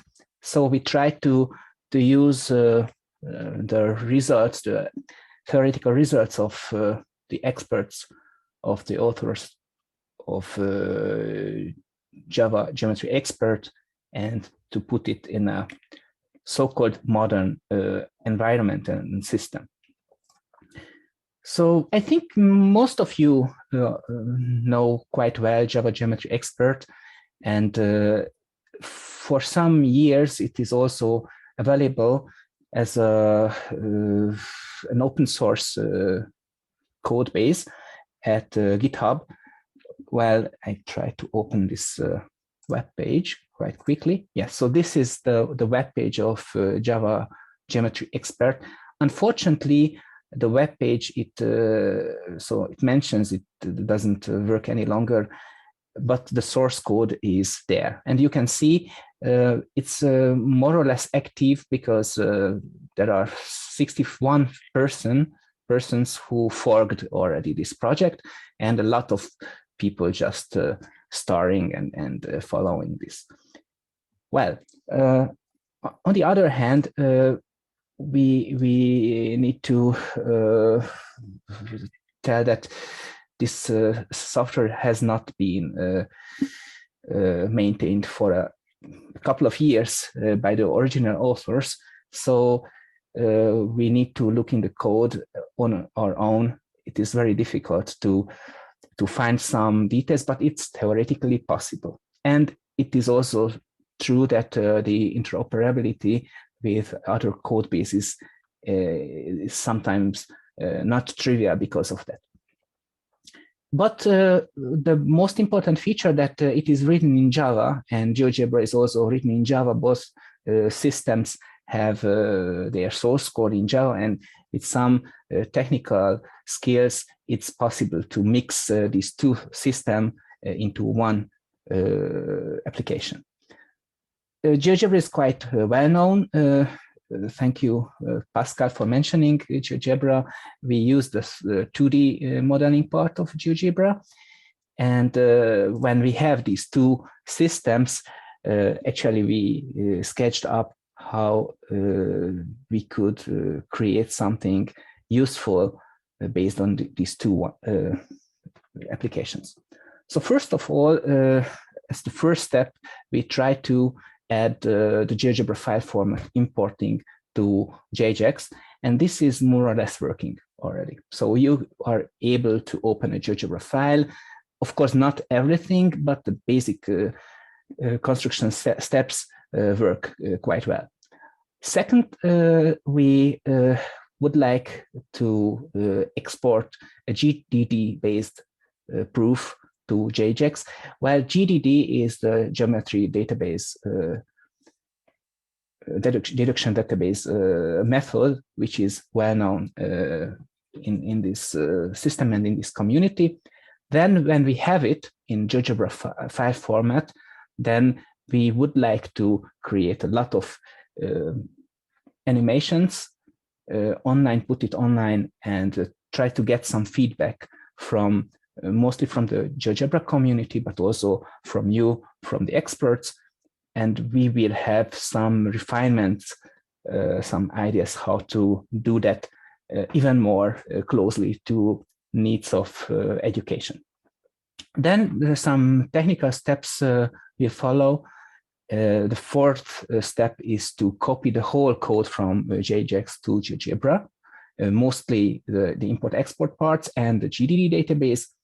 Then the fifth step is to connect the GJAX code to activate in GeoGebra, and we have an idea how to do that in GeoGebra's relation tool. Finally, when the proof is created in the background, then GeoGebra should communicate this result as a GeoGebra files, GeoGebra worksheet in a new window. So this is how it could work in some sense. Well, the first step, I just to save time, I will not show. Maybe I still have some seconds. Let's see how this works. So there is one GGB file, and we can open it in some sense. I think we can see here this file, and this is just a way how the circle theorem of Thales can be visualized and also proven in GeoGebra. So there is here a proof command. This is an old thing in some sense. So how this works in JAX, in the changed version by us, we start to compile the changed version, the updated version of JAX. And then there is an import command here. So this is new in JAX. We can open this the same file, and you can see, something very similar. There is no trace for the point D, but that's okay. And if we want to get the fixed points here, well, and learn what circles exist, then it's also possible to check, and the GDD algorithm in the background will create a quite simple way. Actually, it mentions the theorem of Thales, the circle theorem of Thales in the background. Okay, the next slide is how we would like to use these steps from the GDD algorithm of JAX. And for that, I chose a bit more difficult example, not just one step, but 4 steps. And well, let's open this file again. So here we have the examples of JAX. The first example is completely perfect for us. Let's assume we have a triangle, and points A, B, and C are free. Then we create the heights, the altitudes of the triangle 2 ones, and then we create a midpoint of DE and also of BC.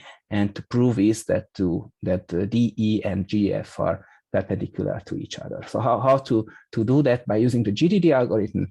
Well, this is a so-called backward chaining proof. So this is the goal here. Sorry, this is the goal. And then we need 2 steps to prove. Then for the second step, we need a third and a fourth step. And then for the fourth step, we also need 2 more steps. And finally, for the fourth step, we need again 2 more steps. So this is very simple, but we would like to save this proof actually as a GeoGebra file and to show it in a web browser. So this is the goal. This is the plan. How to do that, I will show it very soon. But first, about the third step. The third step is to create a kind of proof without words file or animation. And I chose one webpage from an expert, GeoGebra expert, Steve Phelps, who is really a very diligent person and created a collection of a lot of proof without words.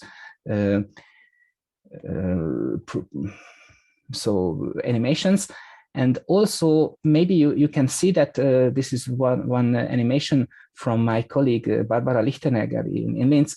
The common thing in these proofs that there is some kind of linearity in the background. So when you want to prove something, even if the proof in the background is not always linear, linearization can be quite fruitful for an educational setting. So this is what we keep in mind for the moment. The fourth step then to copy the JJX code to GeoGebra. This is a slide when you can see where the rule database, and the next slide is how it should look in GeoGebra. Well, let's see how this works in GeoGebra. I will quit now. Okay, so I start GeoGebra. Oops, no, the other one.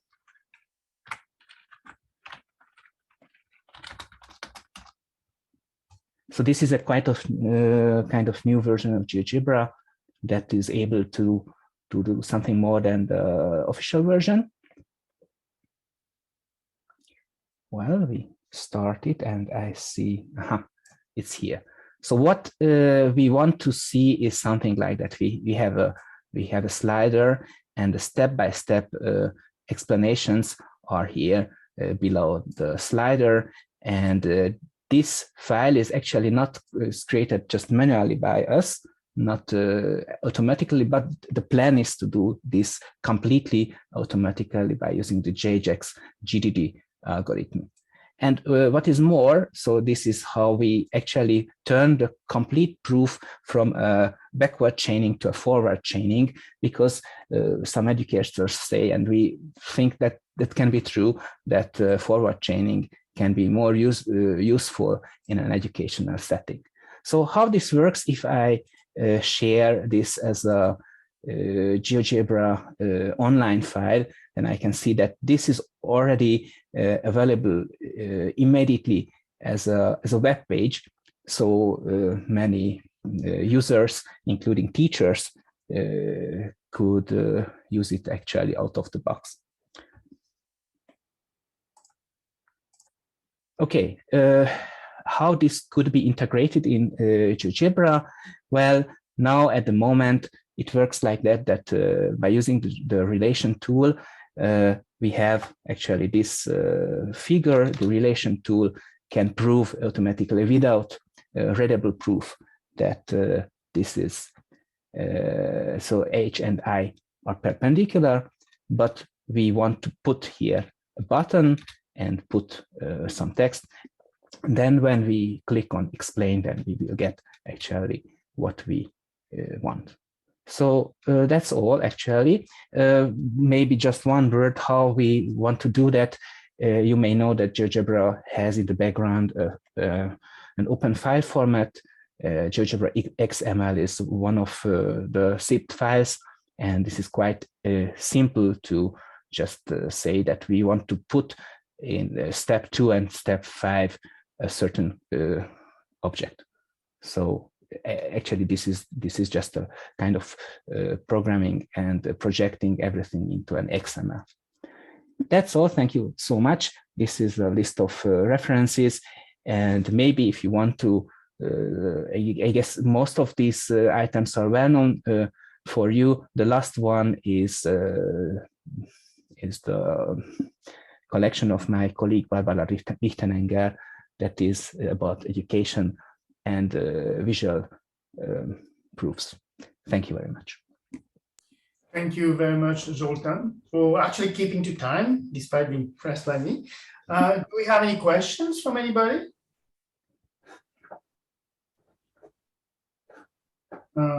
Okay, I have an actual question. So I see a lot of, I mean, it's pretty rare to see a demo with like a command line interface. So I was just wondering in terms of, so you're trying to put together integrated bunch of systems, some of them like a few years ago, different people. So I guess my question to you would be, after you've been able to do this from a software engineering kind of point of view, what do you think would be, do you see the lessons might be when it comes to integrating different systems from different forks, etc.? Do you see anything interesting that might come out of this for people who want to build new tools or base their tools on existing systems? Well, it's a very difficult question because mostly you can see a lot of clever solutions and wonderful implementations, but you are thinking about do they survive? Do they survive 10 years or 20 years? And is there anyone who wants to maintain these systems, even if they are open sourced? And you have to be very careful to keep people on board, and also so not just think about for a presentation today, but to be able to do that. I agree. I think this is one of the things maybe in the longer term we as a community have to think about in terms of producing tools that have a shelf life, like many of the other bigger tools that can be there for much longer. But anyway, I won't digress. I think Pedro has a question. Pedro? Yes, thank you. I was thinking about regex and the proofs without words. You went into the proofs of Pythagoras theorem by regex. They have very nice animations. It's not exactly related to the geometry deductive database method, but nevertheless is something that you may want to explore because they are very interesting animations of the proofs without words.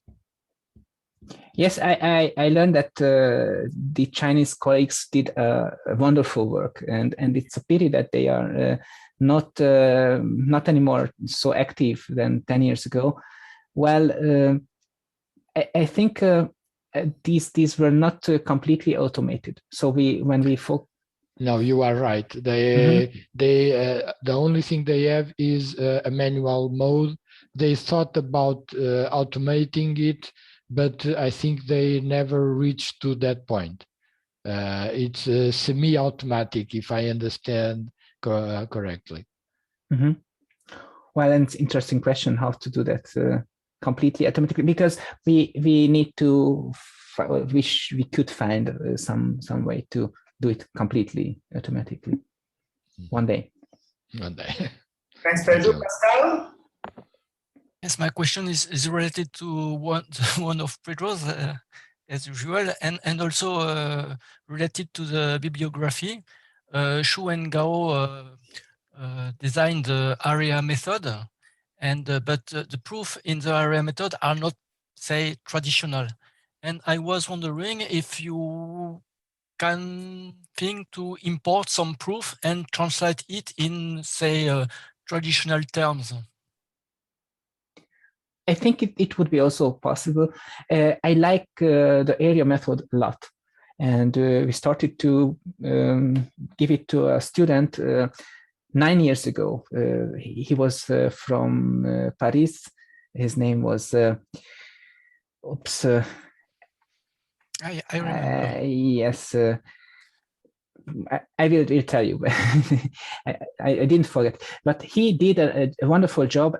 And that time I learned that some steps in the area method are difficult to visualize. Some are very, very simple and completely good for visual proofs, but maybe the ratio is difficult to do it. But do you think you can translate it? It is the more general problem of having a readable proof or visually tractable proof. Well, if I can see an algebraic proof with ratios, it's difficult for me to put it in a geometric context. But maybe it's just I have too little imagination. I think it's a difficult problem. It was it was just a question, not. Okay. I don't have an idea right now. Thank you. Thank you. Difficult question. No easy answer. So let's thank Zoltan again for stepping in and giving a nice talk about the work. Thank you. Doing. So this now leaves the last presentation of this session. So it's on work by Tetsuo Ida and Hidekazu Takahashi. So on a new modeling of classical folds in computational origami. Oh, here's Tetsuo. Nice to see you after quite a while. I hope you're well. And you're there. So without any further delay, I'm happy to let you give your talk, Tetsuo. Very nice to see you. Okay, thank you very much, Jacques. Well, it's 7 hours ahead of you, so it's really 11:25. So I want to keep my talk short, 20 minutes. And this is the title of the paper, but I don't think I will be able to touch upon any details of the paper. So I want to, wait a minute. I want to focus only on modeling squash fold, only modeling squash fold. And this is more on formalization than deduction. So I beg your pardon because I had no time to join the this meeting apart from this time of the day. Okay, and let me start with background and motivation. And origami attracts people all over the world, and some are interested in geometrical aspects, and others in traditional origami, such as artistic or recreational one. I've been working on more geometrical aspects of origami, but this time I talk about the latter thing, that is traditional origami. And well, these two communities in origami are somehow separated, or well, they mix, but it seems that the objectives and goals differ significantly. And origami creators' interests lie more in artistic aspect than, for instance, in folding rules or any axiomatic studies, and geometry. Okay, the geometry origamists are interested in, well, underlying, generally speaking, underlying mathematical structures. In traditional origami, on the other hand, we are more liberal to define a set of fixed fold rules, since the set may be the set of fold rules may be very large, or even someone come up with new or invent a new way of folding. So this set is somehow open. And in the paper, we gave some basic fold rules to model in traditional origami, but as I said, I focus only on the squash fold. And let me switch to origami house. I hope that you can recognize this is an origami house. Squash fold, and the H stands for Fujita Justan folds. Don't be surprised. This HJ folds. Well, it has seven rules, but I only use a very basic Fujita Justin folds. It's folds along a line, or to bring fold to bring one point to the other. So anyway, it's rigorously mathematically defined fold rules. Okay, so the way we formalize a recipe, say how to make the origami house, is, well, first maybe in natural language, Japanese or English or whatever. But if we want to be formal and want to further study mathematical structure, we need a language of our own. And this is a language that we have developed somehow long ago, and still adding new features. So we write constructions as a sequence of a command whose syntax is the same as the Mathematica, with which we implement our system. So we start, say, ask new origami with size 4, then Mathematica notebook immediately returns this graphics.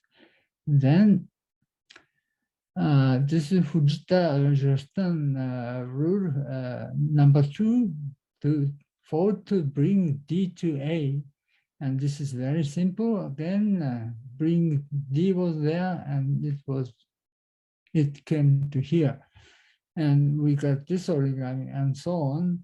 And in order to make and construct this the origami house, we need 22 steps, and I don't think we have time to follow each, but I have created an animation of what the construction progress is. So this is, so we start with a square piece of paper with two different colors, two surfaces. One is green, say the other is blue. And let's start.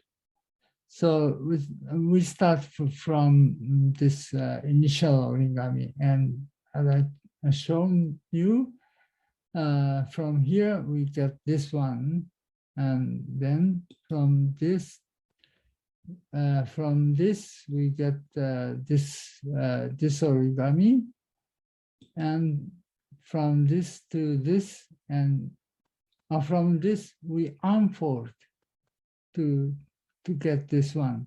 Unfold is also an important a fold rule, and it gives you this dotted line we call crease, and the extra points that we will need to construct in the later steps. So we got farther and farther, and let's go ahead. It may be difficult to follow, but you vaguely get the idea.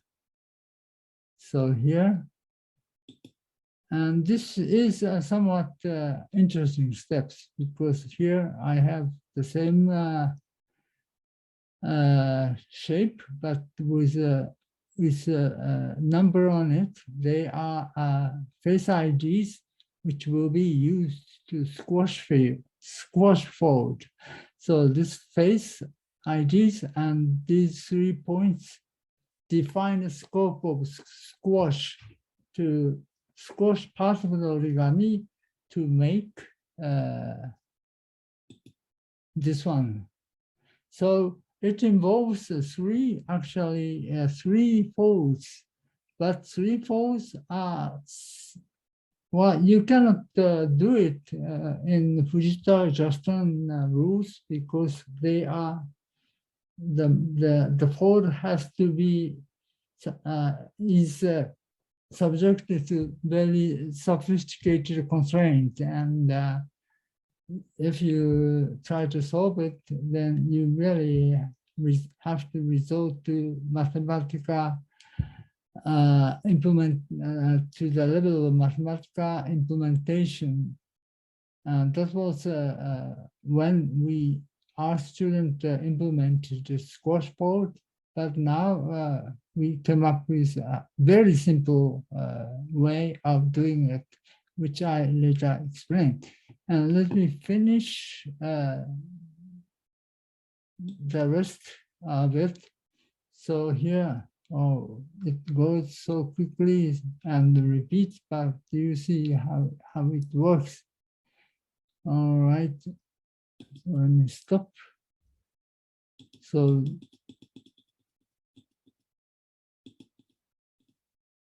this is the end of the construction. And you may be able to visualize it if you want, because with a lot of extra information like this. There you see numbers, which is face ID, and extra points that are used during the construction. And there are 4 layers. And these 4 layers are actually expressed hard somehow to make it completely flat plane, theoretically speaking. And the result is what you have seen. But more interesting one is this one, which tells you more information that is realized inside the computer, which is this film-like curved surface, which tells you that this face is connected to this one. So the previous one, we have just 4 layers, but this is more like real origami, but in slightly different ways. And with this, we can analyze inside origami quite well visually and somehow easily. Okay. Oops. Why do I have? Wait a minute. Don't know. Oops. Okay. So this is how we visualize it, but inside the computer, this origami is is realized as a graph and origami construction as a graph rewriting. So we start with a graph, initial graph. It's this one is only, and this graph is the first one item is a set of faces. The second one is the binary relations and faces, and third, this relation is adjacency relations. So how it is neighbor or not.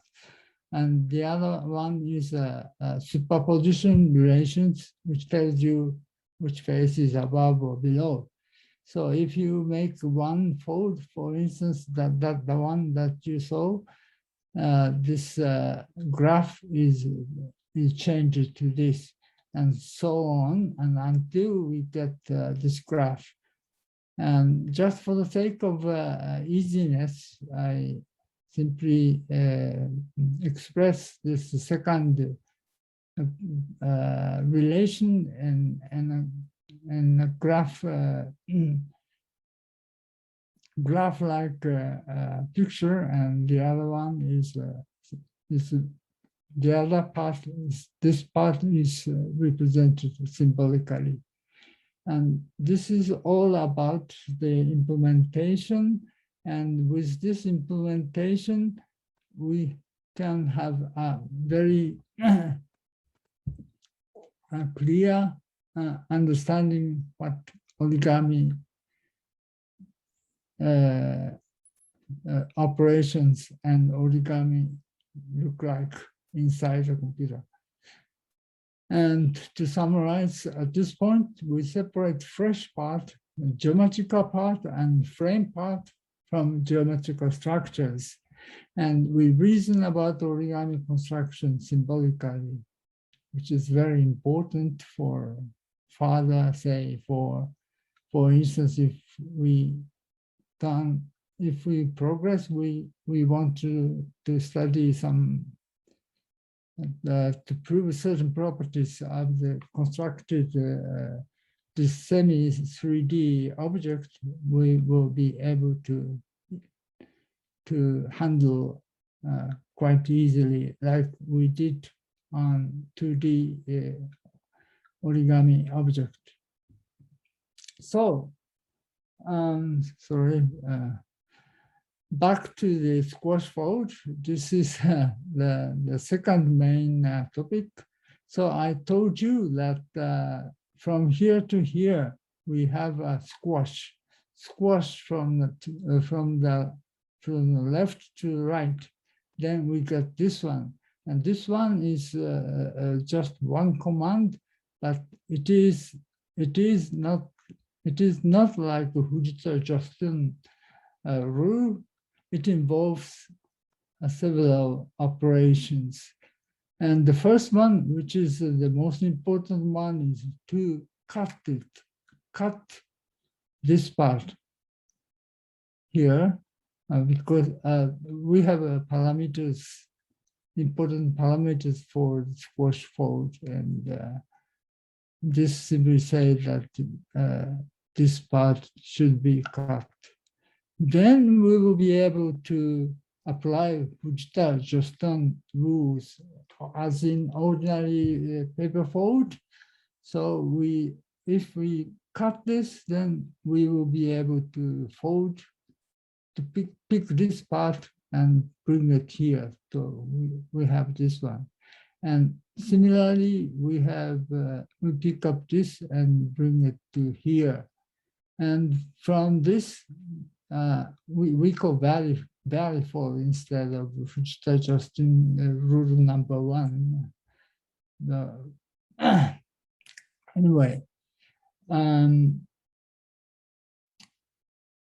finally, we bring f to t, bring f to t. This is Fujita-Justin rule number 2.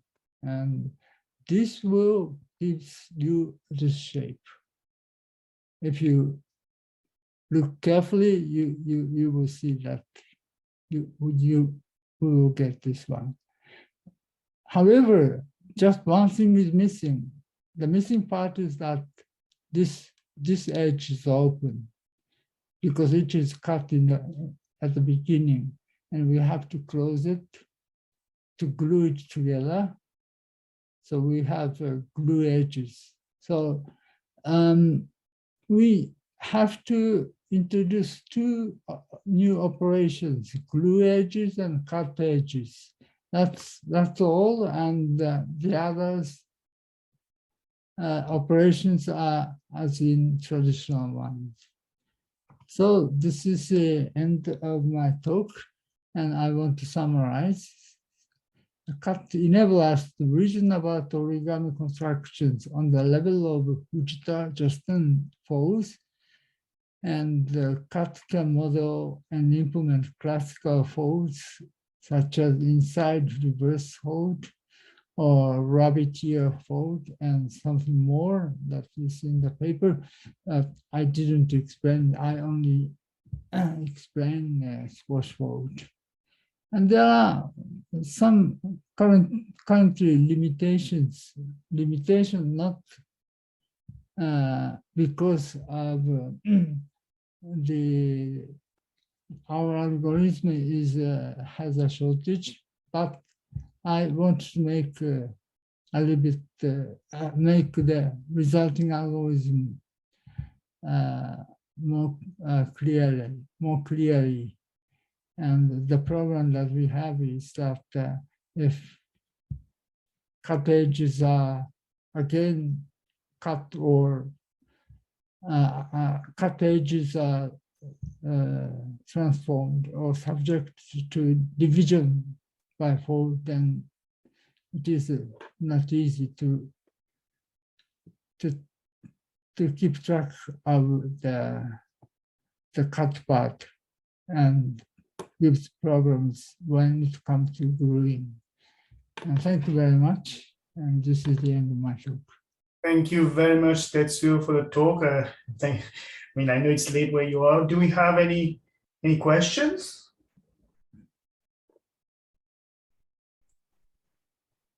Pascal?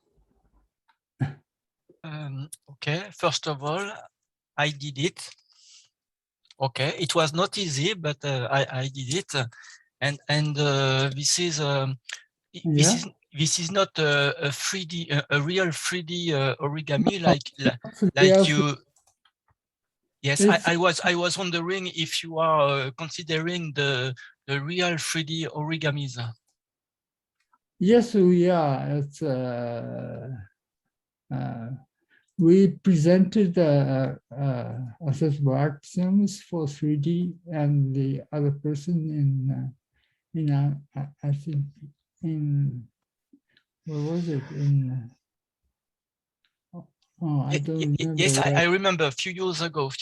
You did that, but not formalized with rewrite rule like this. Sorry.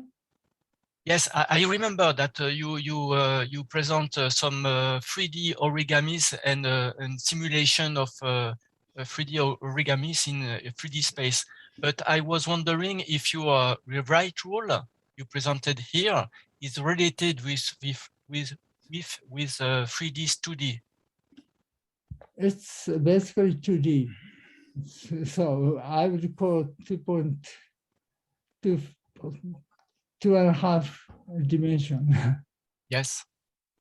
Yes, not fully 3D. It's 3D has its own very difficult problems, and in this study, we avoided such difficulties, and simply using the cut, we can simulate a kind of 3D constructions. That is my point. Okay, thank you. Thank you very much, Pascal, for your question. Any other question or comments from anybody else? No, I think it's getting late. Definitely very late for Tetsuo. So I think what's left, I mean, I'm always amazed when I see the talks by Tetsuo is to see the geometric aspect and really visually being able to see it in front of you is really usually very amazing. Thank you. And also being able to do it live, I guess, in Mathematica notebook. Thank you very much for your talk, Tetsuo. And so I guess what's left for me to do is to thank everybody. Sorry. Yes. Thanks, Tetsuo. For you, night. I'm okay.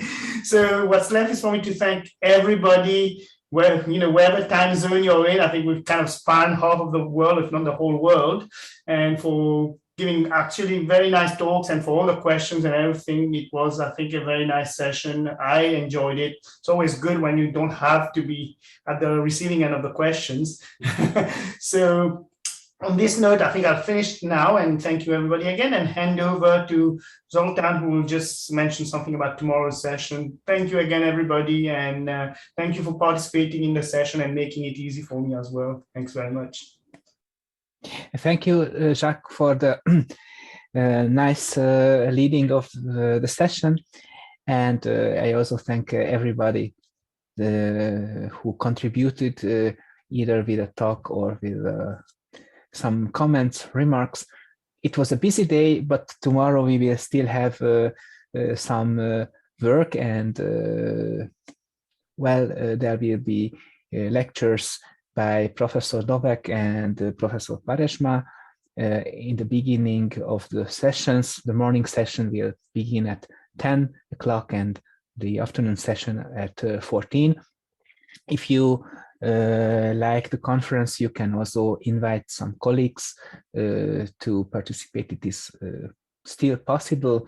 Just forward the registration form link to them. So thank you so much for being here and hopefully see you tomorrow. See all of you tomorrow. Bye.